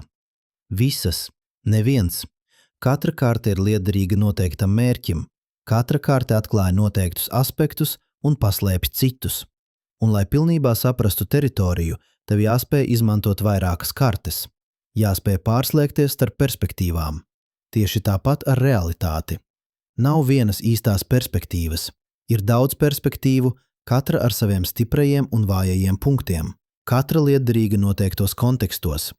Zinātne ir viena perspektīva, ārkārtīgi spēcīga perspektīva prognozēšanai un kontrolei, bet ierobežota subjektīvās pieredzes un vērtību jautājumos. Māksla ir cita perspektīva, spēcīga emocionālās patiesības un estētiskās pieredzes izteikšanā, bet ierobežota precīzā mērīšanā un prognozēšanā. Reliģija ir vēl cita perspektīva, spēcīga nozīmes un transcendences jautājumos, bet ierobežota empīriskā pārbaudē. Gudrība nav izvēlēties vienu perspektīvu un noraidīt visas citas. Gudrība ir spēja izmantot dažādas perspektīvas dažādos kontekstos. Spēja redzēt, kad viena karte ir liederīgāka nekā cita. Spēja integrēt dažādas perspektīvas plašākā izpratnē. Bet šī integrācija nav vienkārša. Tā prasa elastību, tā prasa pazemību, tā prasa atzīt, ka tava perspektīva nav vienīgā, nav pilnīgā, nav galīgā. Un šī atzīšana ir grūta, jo mūsu smadzenes ir veidotas, lai būtu pārliecinātas. Evolūcija ir optimizējusi mūs ātrām lēmumiem, nevis filozofiskai šaubīšanai. Kad tu redzi čūsku, tu neapstājies, lai apsvērtu dažādas interpretācijas. Tu reaģē, tu bēdz vai cīnies. Šī ātras reakcijas spēja bija izdzīvošanas priekšrocība mūsu senčiem, bet mūsdienu pasaulē, kur lielākā daļa problēmu nav vienkāršas, kur nav skaidru pareizo atbilžu, kur nepieciešama sarežģīta domāšana un daudzu perspektīvu integrācija, šī tendence uz pārliecību kļūst par traucēkli. Mēs esam pārliecināti, ka mūsu perspektīva ir pareizā, ka mūsu realitāte ir īstā, ka tie, kas redz citādi, ir vai muļķi, vai ļaunprātīgi. Un šī pārliecība rada konfliktu, tā rada nespēju klausīties, tā rada nespēju mācīties, tā rada nespēju mainīties. Tāpēc varbūt vissvarīgākā apziņas trenēšanas prakse mūsdienu pasaulē ir šaubīšanās trenēšana. Ne ciniska šaubīšanās, kas noraida visu, bet atvērta, zinātkāra šaubīšanās, kas jautā, ko es varētu neredzēt, kāda cita perspektīva varētu būt lietderīga, kā es varētu kļūdīties. Filozofi sauc šo par epistēmisko pazemību, atzīšanu, ka mūsu zināšanas ir ierobežotas, ka mūsu perspektīva ir daļēja, ka mēs vienmēr varētu mācīties vairāk, un pētījumi parāda, ka cilvēki ar lielāku epistēmisko pazemību ir labāki problēmu risināšanā. Viņi ir atvērtāki jaunai informācijai, viņi ir gatavāki mainīt savus uzskatus, viņi ir spējīgāki integrēt dažādas perspektīvas. 2019. gadā Dūkas universitātes pētnieki demonstrēja, ka epistēmiskā pazemība prognozē labāku lēmumu pieņemšanu sarežģītās situācijās. Cilvēki, kas atzina savas zināšanu robežas, bija vairāk gatavi meklēt papildu informāciju, konsultēties ar ekspertiem, apsvērt alternatīvas. Bet epistēmiskā pazemība nenozīmē relatīvismu. Tā nenozīmē, ka visas perspektīvas ir vienlīdz labas, ka nav nekādas patiesības, ka viss ir tikai viedoklis. Dažas perspektīvas ir labākas nekā citas, dažas teorijas prognozē precīzāk, dažas kartes ir lietderīgākas, dažas realitātes versijas ir koherentākas, konsistentākas, produktīvākas. Bet labāka nenozīmē absolūti pareiza. Tas nozīmē lietderīgāk noteiktam mērķim. Un mērķi var mainīties, konteksti var mainīties. Tāpēc mums jāsaglabā elastība, jāsaglabā atvērtība, jāsaglabā gatavība pārvērtēt. Zinātne ir lielisks piemērs šajā tieksmē. Zinātne nepretendē uz absolūtu patiesību. Tā pretendē uz arvien labākiem modeļiem. Katra zinātnes teorija ir provizoriska. Tā ir labākā izpratne, kas mums ir šobrīd, bet tā vienmēr var tikt uzlabota, precizēta vai pat aizstāta ar labāku teoriju. Ņūtona mehānika bija revolucionāra. Tā ļāva prognozēt planētu kustību, projektēt mašīnas, izprast fizikālo pasauli ar nepieredzētu precizitāti.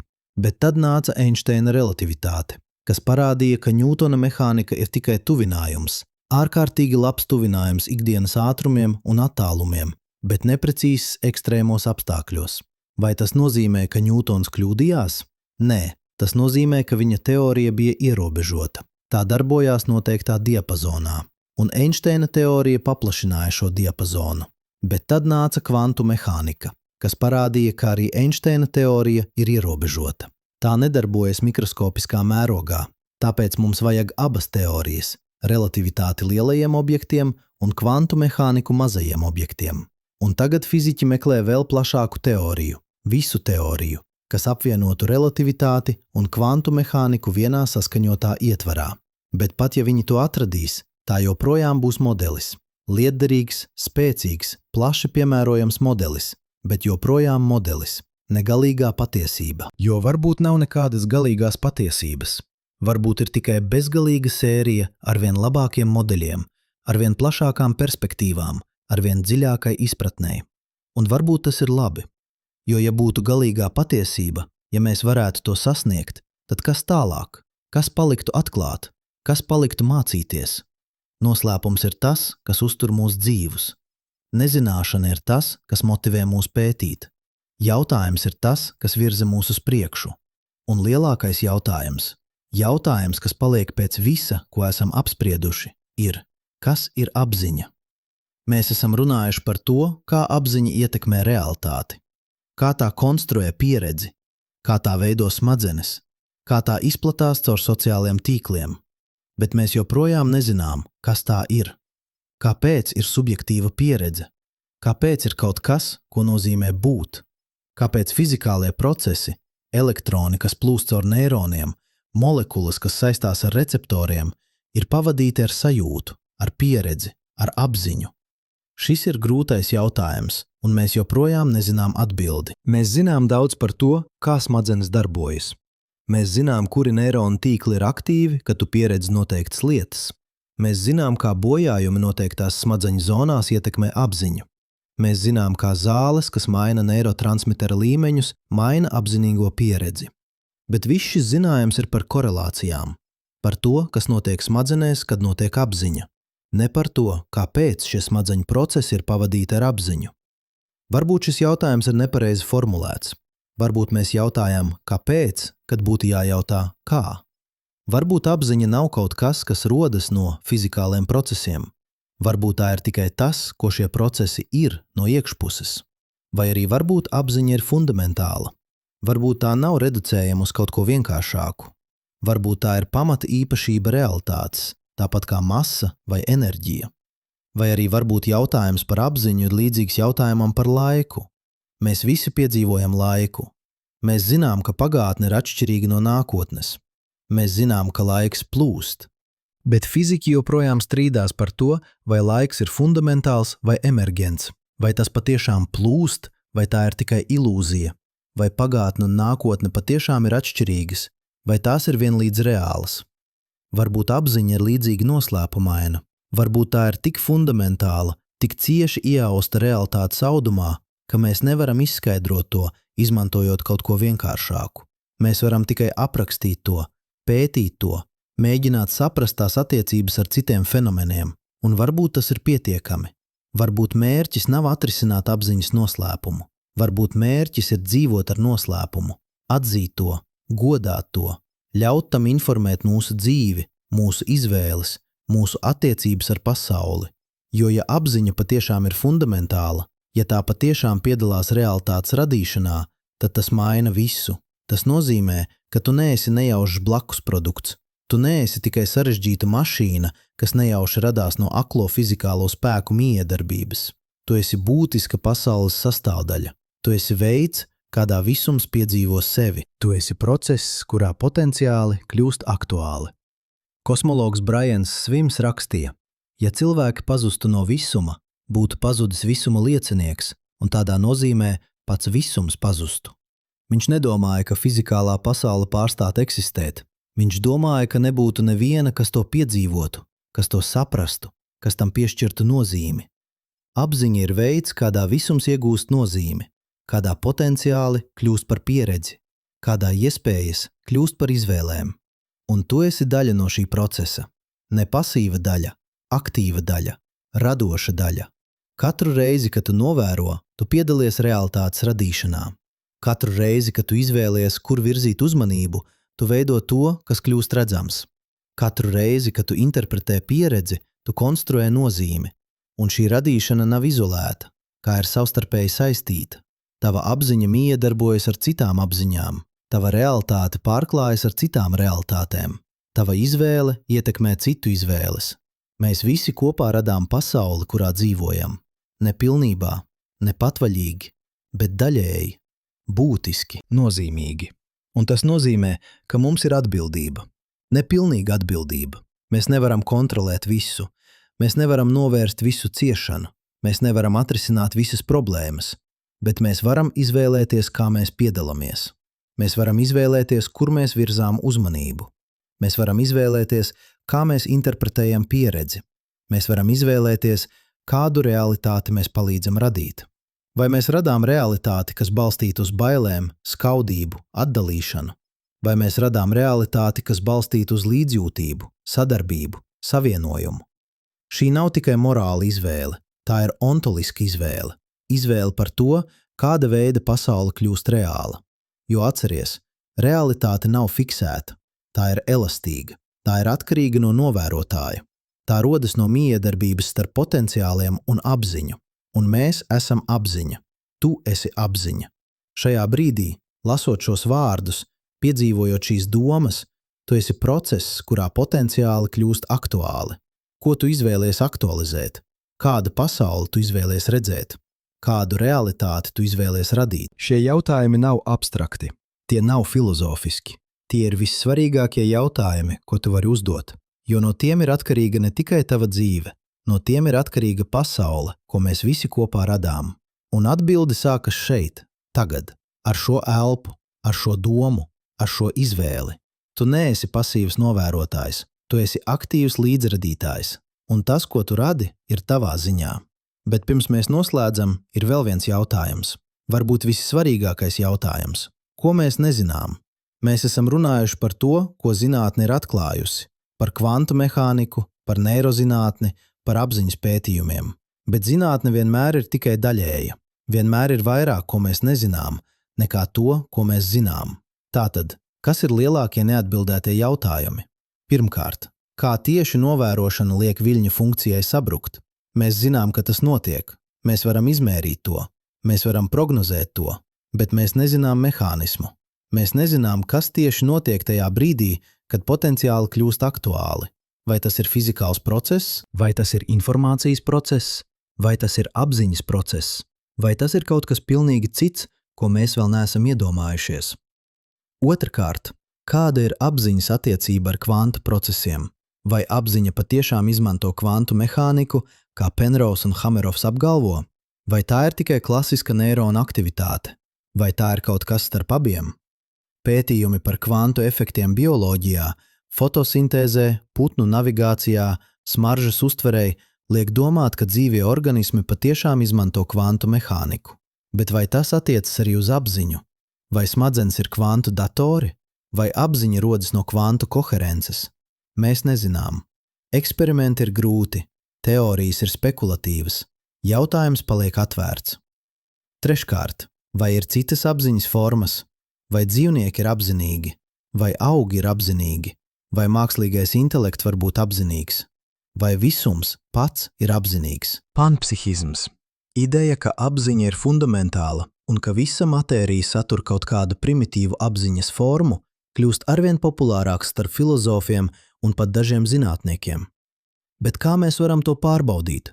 Kā mēs varam zināt, vai elektronam, vai ātomam, vai molekulai ir kaut kāda, lai cik primitīva, subjektīva pieredze? Mēs nezinām. Un varbūt mēs nekad nevarēsim zināt, jo apziņa ir fundamentāli privāta. Tu nevari piedzīvot cita būtnes apziņu, tu vari tikai secināt no uzvedības. Ceturtkārt, kāda ir apziņas nākotne? Kā tā attīstīsies? Kā tā mainīsies, kad mēs radīsim arvien sarežģītākas tehnoloģijas, smadzeņu datoru saskarnes, neironu protēzes, mākslīgo intelektu, varbūt pat apziņas augšupielādi. Vai mēs varēsim paplašināt apziņu? Vai mēs varēsim savienot apziņas? Vai mēs varēsim radīt jaunas apziņas formas, kas pārsniedz cilvēcisko? Un ja mēs to darīsim, kas mēs kļūsim? Vai mēs joprojām būsim cilvēki? Vai mēs būsim kaut kas jauns, kaut kas, kam vēl nav vārda? Šie jautājumi nav tikai zinātniski, tie ir arī ētiski. Jo ja apziņa patiešām ir fundamentāla, ja tā patiešām rada realitāti, tad apziņas pārveidošana nozīmē realitātes pārveidošanu. Un mums jābūt uzmanīgiem, mums jābūt gudriem, mums jābūt pazemīgiem. Jo mēs nezinām, ko mēs nezinām. Mēs nezinām, kādas sekas būs mūsu darbībām. Mēs nezinām, kādu pasauli mēs radīsim. Bet tas nenozīmē, ka mums nevajadzētu mēģināt. Tas nenozīmē, ka mums vajadzētu apstāties, baidīties, atteikties no izpētes. Tas nozīmē, ka mums jāiet uz priekšu ar atvērtām acīm, ar kritisko domāšanu, ar ētisko apziņu, ar gatavību mācīties, mainīties, pielāgoties. Jo noslēpums nav ienaidnieks, nezināšana nav vājums, jautājums nav problēma, tie ir dāvanas, tie ir tas, kas uztur mūs dzīvus, zinātkārus, izaugsmē. Un varbūt lielākā gudrība nav meklēt galīgās atbildes, varbūt lielākā gudrība ir mācīties dzīvot ar jautājumiem, ļaut tiem informēt mūsu dzīvi, ļaut tiem atvērt mūsu brīnumam. Jo galu galā, vai nav brīnišķīgi, ka mēs varam jautāt šos jautājumus? Vai nav pārsteidzoši, ka visums ir radījis būtnes, mūs, kas var apbrīnot sevi, kas var meklēt izpratni, kas var radīt nozīmi? Mēs esam veids, kādā visums pamostas sev, kādā matērija kļūst apziņīga, kādā potenciāli kļūst par pieredzi, un tas ir brīnums, noslēpums, dāvana. Tātad, ko tu darīsi ar šo dāvanu? Kā tu izmantosi savu apziņu? Kādu realitāti tu palīdzēsi radīt? Atbilde ir tavā ziņā, un tā sākas tagad. Bet tagad, pēc visa, ko esam izpētījuši, pēc visiem eksperimentiem, teorijām, filozofiskajiem jautājumiem, mums jāsaskaras ar vienu pēdējo, visdziļāko paradoksu. Ja apziņa rada realitāti, ja novērošana liek viļņa funkcijai sabrukt, ja tavs prāts konstruē pieredzi, tad kas novēro novērotāju? Kas ir apzinīgs par apziņu? Kas piedzīvo to, ka tu piedzīvo? Šis jautājums ved mūs ārpus zinātnes robežām. Ne tāpēc, ka zinātne būtu nepareiza, bet tāpēc, ka zinātne pēta objektus, un apziņa nav objekts, tā ir subjekts. Tā ir tas, kas piedzīvo, nevis tas, kas tiek piedzīvots. Kad tu mēģini pētīt apziņu, tu saduries ar fundamentālu problēmu. Instruments, ar kuru tu pēti, ir pati apziņa. Tu izmanto apziņu, lai novērotu apziņu. Tu izmanto prātu, lai saprastu prātu. Tas ir kā mēģināt redzēt savu aci ar savu aci. Bez spoguļa tas ir neiespējami. Bet varbūt tieši šis neiespējamums ir norāde. Varbūt tas, ka apziņa nevar pilnībā objektivizēt sevi, nav kļūda. Varbūt tas ir fundamentāla patiesība par apziņas dabu. Austrumu kontemplācijas tradīcijas ir pētījušas šo paradoksu tūkstošiem gadu, un tās ir nonākušas pie pārsteidzošas atbildes. Apziņa, kas mēģina redzēt sevi, ir kā acs, kas mēģina redzēt redzi. Bet ja tu pārstāji mēģināt, ja tu vienkārši atpūties apziņā pašā, tad kaut kas atklājas. Ne objekts, ne koncepcija, bet tieša, neaprakstāma atpazīšana. Zen budisma tradīcijā ir slavens koans. Kāda ir tava sākotnējā seja, pirms tavi vecāki piedzima? Šis nav loģisks jautājums. Tas ir norāde uz kaut ko, kas ir pirms koncepcijām, pirms vārdiem, pirms pat es sajūtas. Kad tu dziļi meditē, kad prāts kļūst ļoti kluss, var notikt kaut kas dīvains. Es sajūta. Sajūta, ka ir kāds šeit iekšā, kas novēro tur ārā, sāk izšķīst. Ne tādā nozīmē, ka tu zaudē apziņu, bet tādā nozīmē, ka robeža starp novērotāju un novēroto kļūst neskaidra. Tu joprojām redzi, bet nav tu, kas redz. Ir tikai redzēšana. Tu joprojām dzirdi, bet nav tu, kas dzird. Ir tikai dzirdēšana. Tu joprojām domā, bet nav tu, kas domā.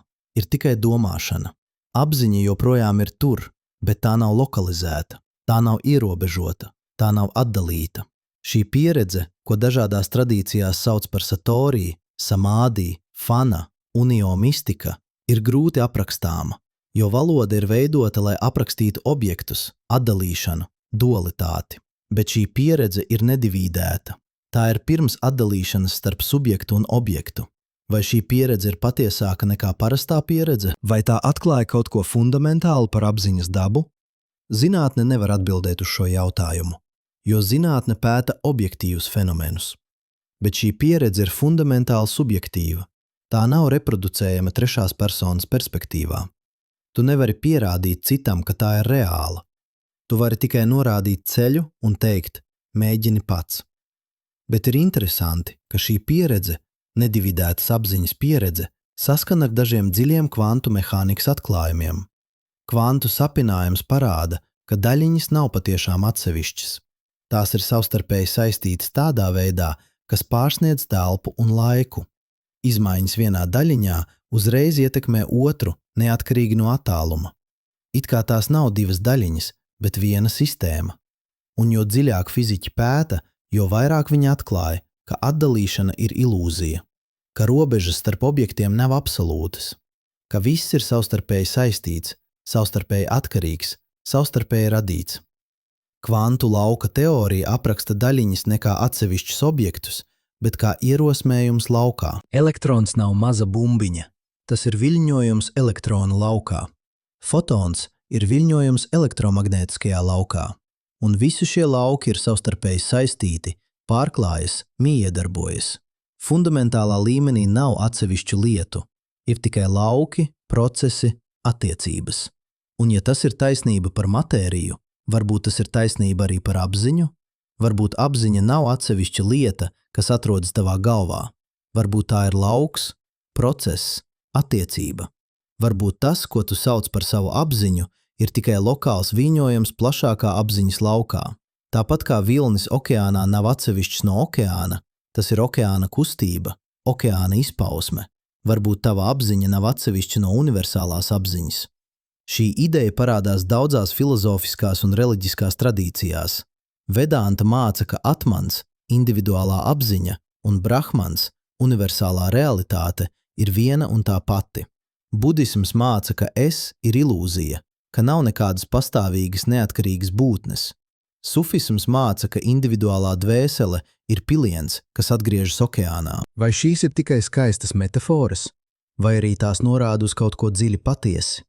Mēs nezinām, un varbūt mēs nekad nevarēsim zināt tradicionālā zinātnes nozīmē, jo šī patiesība, ja tā ir patiesība, nav objektīva, tā ir subjektīva, tā ir piedzīvojama, bet nepierādāma. Bet varbūt tas ir labi. Varbūt ne viss var tikt reducēts uz objektīvu zināšanu. Varbūt ir patiesības, kas var tikt tikai piedzīvotas, neaprakstītas. Un varbūt lielākā kļūda, ko mēs varam izdarīt, ir domāt, ka mums jāizvēlās starp zinātni un gudrību, starp objektīvo un subjektīvo, starp ārējo un iekšējo. Jo realitāte nav vai nu objektīva vai subjektīva. Tā ir abi. Tā rodas no mijiedarbības starp abiem. Zinātne pēta objektīvo pusi, rakstus, likumus, mehānismus. Kontemplācija pēta subjektīvo pusi, pieredzi, apziņu, nozīmi. Un abas ir nepieciešamas pilnīgai izpratnei. Kvantu mehānika parāda, ka objektīvā puse nav pilnīga bez subjektīvās, ka novērotājs ir būtisks, ka apziņa piedalās realitātes radīšanā, un kontemplācijas tradīcijas parāda, ka subjektīvā puse nav pilnīga bez objektīvās, ka apziņa nav izolēta, ka tā ir ieausta pasaules audumā.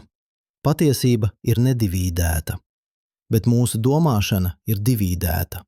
Mēs sadalām pasauli kategorijās – subjekts un objekts, prāts un matērija, iekšpuse un ārpuse. Un tad mēs cīnāmies, mēģinot tos atkal savienot. Bet varbūt problēma nav realitātē. Problēma ir mūsu konceptuālajā ietverā, mūsu valodā, mūsu domāšanas veidā. Varbūt realitāte nekad nebija sadalīta, tikai mūsu veids, kā mēs par to domājam. Un tagad, pēc visa šī ceļojuma cauri kvantu mehānikai, neirozinatnei, filozofijai, kontemplācijai, mēs atgriežamies pie sākuma. Atceries, kā mēs sākām? Ar tevi, šajā brīdī, lasot šos vārdus, piedzīvojot šo pieredzi, 100 miljardi neironu impulsu tavā smadzeņu garozā, fotoni, kas iekļūst tavā acī, viļņa funkcijas, kas sabrūk, realitāte, kas kļūst konkrēta. Un tagad tu zini, vai vismaz tu esi dzirdējis, ka šis process nav vienkāršs, ka tas nav tikai pasīva informācijas uztvere, ka tas ir aktīva realitātes radīšana. Tu neesi tikai uztverējs, tu esi līdzradītājs. Bet kas tas nozīmē? Kā tas maina tavu dzīvi? Varbūt tas nozīmē, ka tu vari pievērst lielāku uzmanību tam, kur tu virzi savu apziņu, jo tas, uz ko tu skaties, kļūst redzams. Tas, ko tu ignorē, pazūd. Varbūt tas nozīmē, ka tu vari būt apzinīgāks par to, kā tu interpretē pieredzi, jo interpretācija nav neitrāla. Tā veido pieredzi, tā rada nozīmi. Varbūt tas nozīmē, ka tu vari trenēt savu apziņu ar meditāciju, ar praksi, ar sistemātisku uzmanības kultivēšanu, un tādējādi pārveidot ne tikai savu pieredzi, bet arī savu smadzeņu struktūru, savu ķermeni, savu veselību. Varbūt tas nozīmē, ka tu vari atzīt savu savienojumu ar citiem, ka tava apziņa nav izolēta, ka tā ir daļa no lielāka tīkla, un ka tas, kā tu kultivē savu apziņu, ietekmē šo tīklu. Varbūt tas nozīmē, ka tu vari dzīvot ar lielāku brīnumu, jo ja apziņa patiešām ir fundamentāla, ja tā patiešām piedalās realitātes radīšanā, tad tas, ka tu esi apzinīgs, ir brīnums, ne nejaušība, ne kļūda, bet būtiska pasaules īpašība. Tu esi veids, kādā visums piedzīvo sevi, kādā potenciāli kļūst par pieredzi, kādā noslēpums kļūst par brīnumu. Bet mums jābūt godīgiem, mums jāatzīst, cik daudz mēs nezinām. Mēs nezinām, kā novērošana liek viļņa funkcijai sabrukt. Mēs nezinām, vai apziņa izmanto kvanta procesus. Mēs nezinām, vai panpsihisms ir patiess. Mēs nezinām, vai ir citas apziņas formas. Mēs nezinām, kas notiks, kad mēs radīsim mākslīgo superintelektu. Mēs nezinām, vai apziņa var pastāvēt bez smadzenēm. Mēs nezinām, vai ir dzīvība pēc nāves. Mēs nezinām, vai visums pats ir apzinīgs.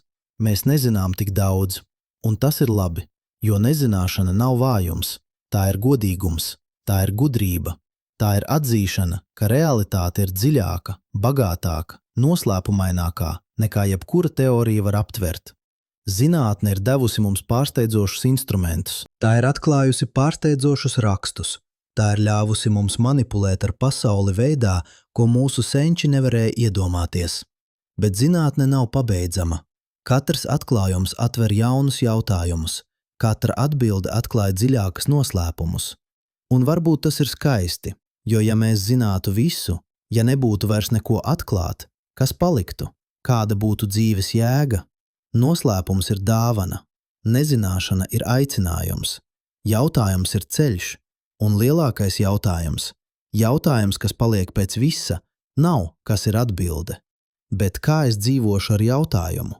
Kā tu dzīvosi, zinot, ka tu piedalies realitātes radīšanā, bet nezinot, kā tas darbojas? Kā tu dzīvosi, zinot, ka tava apziņa ir nozīmīga, bet nezinot, kas tā ir? Kā tu dzīvosi, zinot, ka tu esi savienots ar visu, bet jūtoties atsevišķs? Varbūt atbilde ir dzīvot ar atvērtību, ar zinātkāru, ar brīnumu. Varbūt atbilde ir trenēt apziņu, ne lai sasniegtu kādu galīgo mērķi, bet lai kļūtu arvien apzinīgākam par pašu procesu. Varbūt atbilde ir piedalīties pilnībā, ne ar ilūziju, ka tu kontrolē visu, bet ar atzīšanu, ka tava līdzdalība ir nozīmīga. Varbūt atbilde ir mīlēt, ne tāpēc, ka tu saproti visu, bet tāpēc, ka mīlestība ir veids, kā apziņa atzīst savu savienojumu ar citu apziņu. Varbūt atbilde ir vienkārši būt, šeit, tagad, pilnībā klātesošam šajā brīdī, kas ir vienīgais brīdis, kas jebkad ir. Tātad, kur mēs esam? Mēs sākām ar divspraugas eksperimentu, ar elektronu, kas uzvedas kā vilnis, līdz kāds to novēro, ar kvantu mehānikas dīvaino atklājumu, ka novērošana maina realitāti. Mēs pētījām, kā smadzenes konstruē pieredzi, kā miljoni neironu sinhronizējas, lai radītu vienotu apziņu, kā uzmanība veido to, kas kļūst redzams. Mēs apskatījām, kā apziņa ietekmē ķermeni, kā meditācija maina smadzeņu struktūru, kā uzskati ietekmē veselību, kā apziņas trenēšana var pārveidot dzīvi. Mēs izpētījām, kā apziņa ir sociāla, kā tā izplatās cauri tīkliem, kā individuālās apziņas veido kolektīvo realitāti. Un mēs nonācām pie dziļākajiem jautājumiem par apziņas dabu, par realitātes dabu, par to, kas mēs esam un kāpēc mēs esam. Un tagad, pēc visa šī ceļojuma, mēs atgriežamies pie tevis, šeit, tagad, šajā brīdī. Tu lasi šos vārdus, fotoni iekļūst tavā acī, neironi aktivizējas tavā smadzeņu garozā, viļņa funkcijas sabrūk, realitāte kļūst konkrēta, un tu esi daļa no šī procesa, ne pasīva daļa, aktīva daļa. Tu esi novērotājs, kas liek realitātei izvēlēties. Tu esi apziņa, kas konstruē pieredzi. Tu esi līdzradītājs pasaules, kurā tu dzīvo. Un tas, ko tu radi, sākas tagad, ar šo elpu, ar šo domu, ar šo izvēli. Kur tu virzīsi savu uzmanību, kā tu interpretēsi savu pieredzi, kādu realitāti tu palīdzēsi radīt. Šie nav retoriski jautājumi. Tie ir vissvarīgākie jautājumi, ko tu vari uzdot, jo atbilde nav kaut kur tur ārā. Tā nav grāmatā, tā nav teorijā, tā nav pat šajā scenārijā. Atbilde ir tevī, tavā apziņā, tavā izvēlē, tavā līdzdalībā. Tu neesi pasīvs novērotājs, tu esi aktīvs līdzradītājs. Un tas, ko tu radi, ir tavā ziņā, tagad.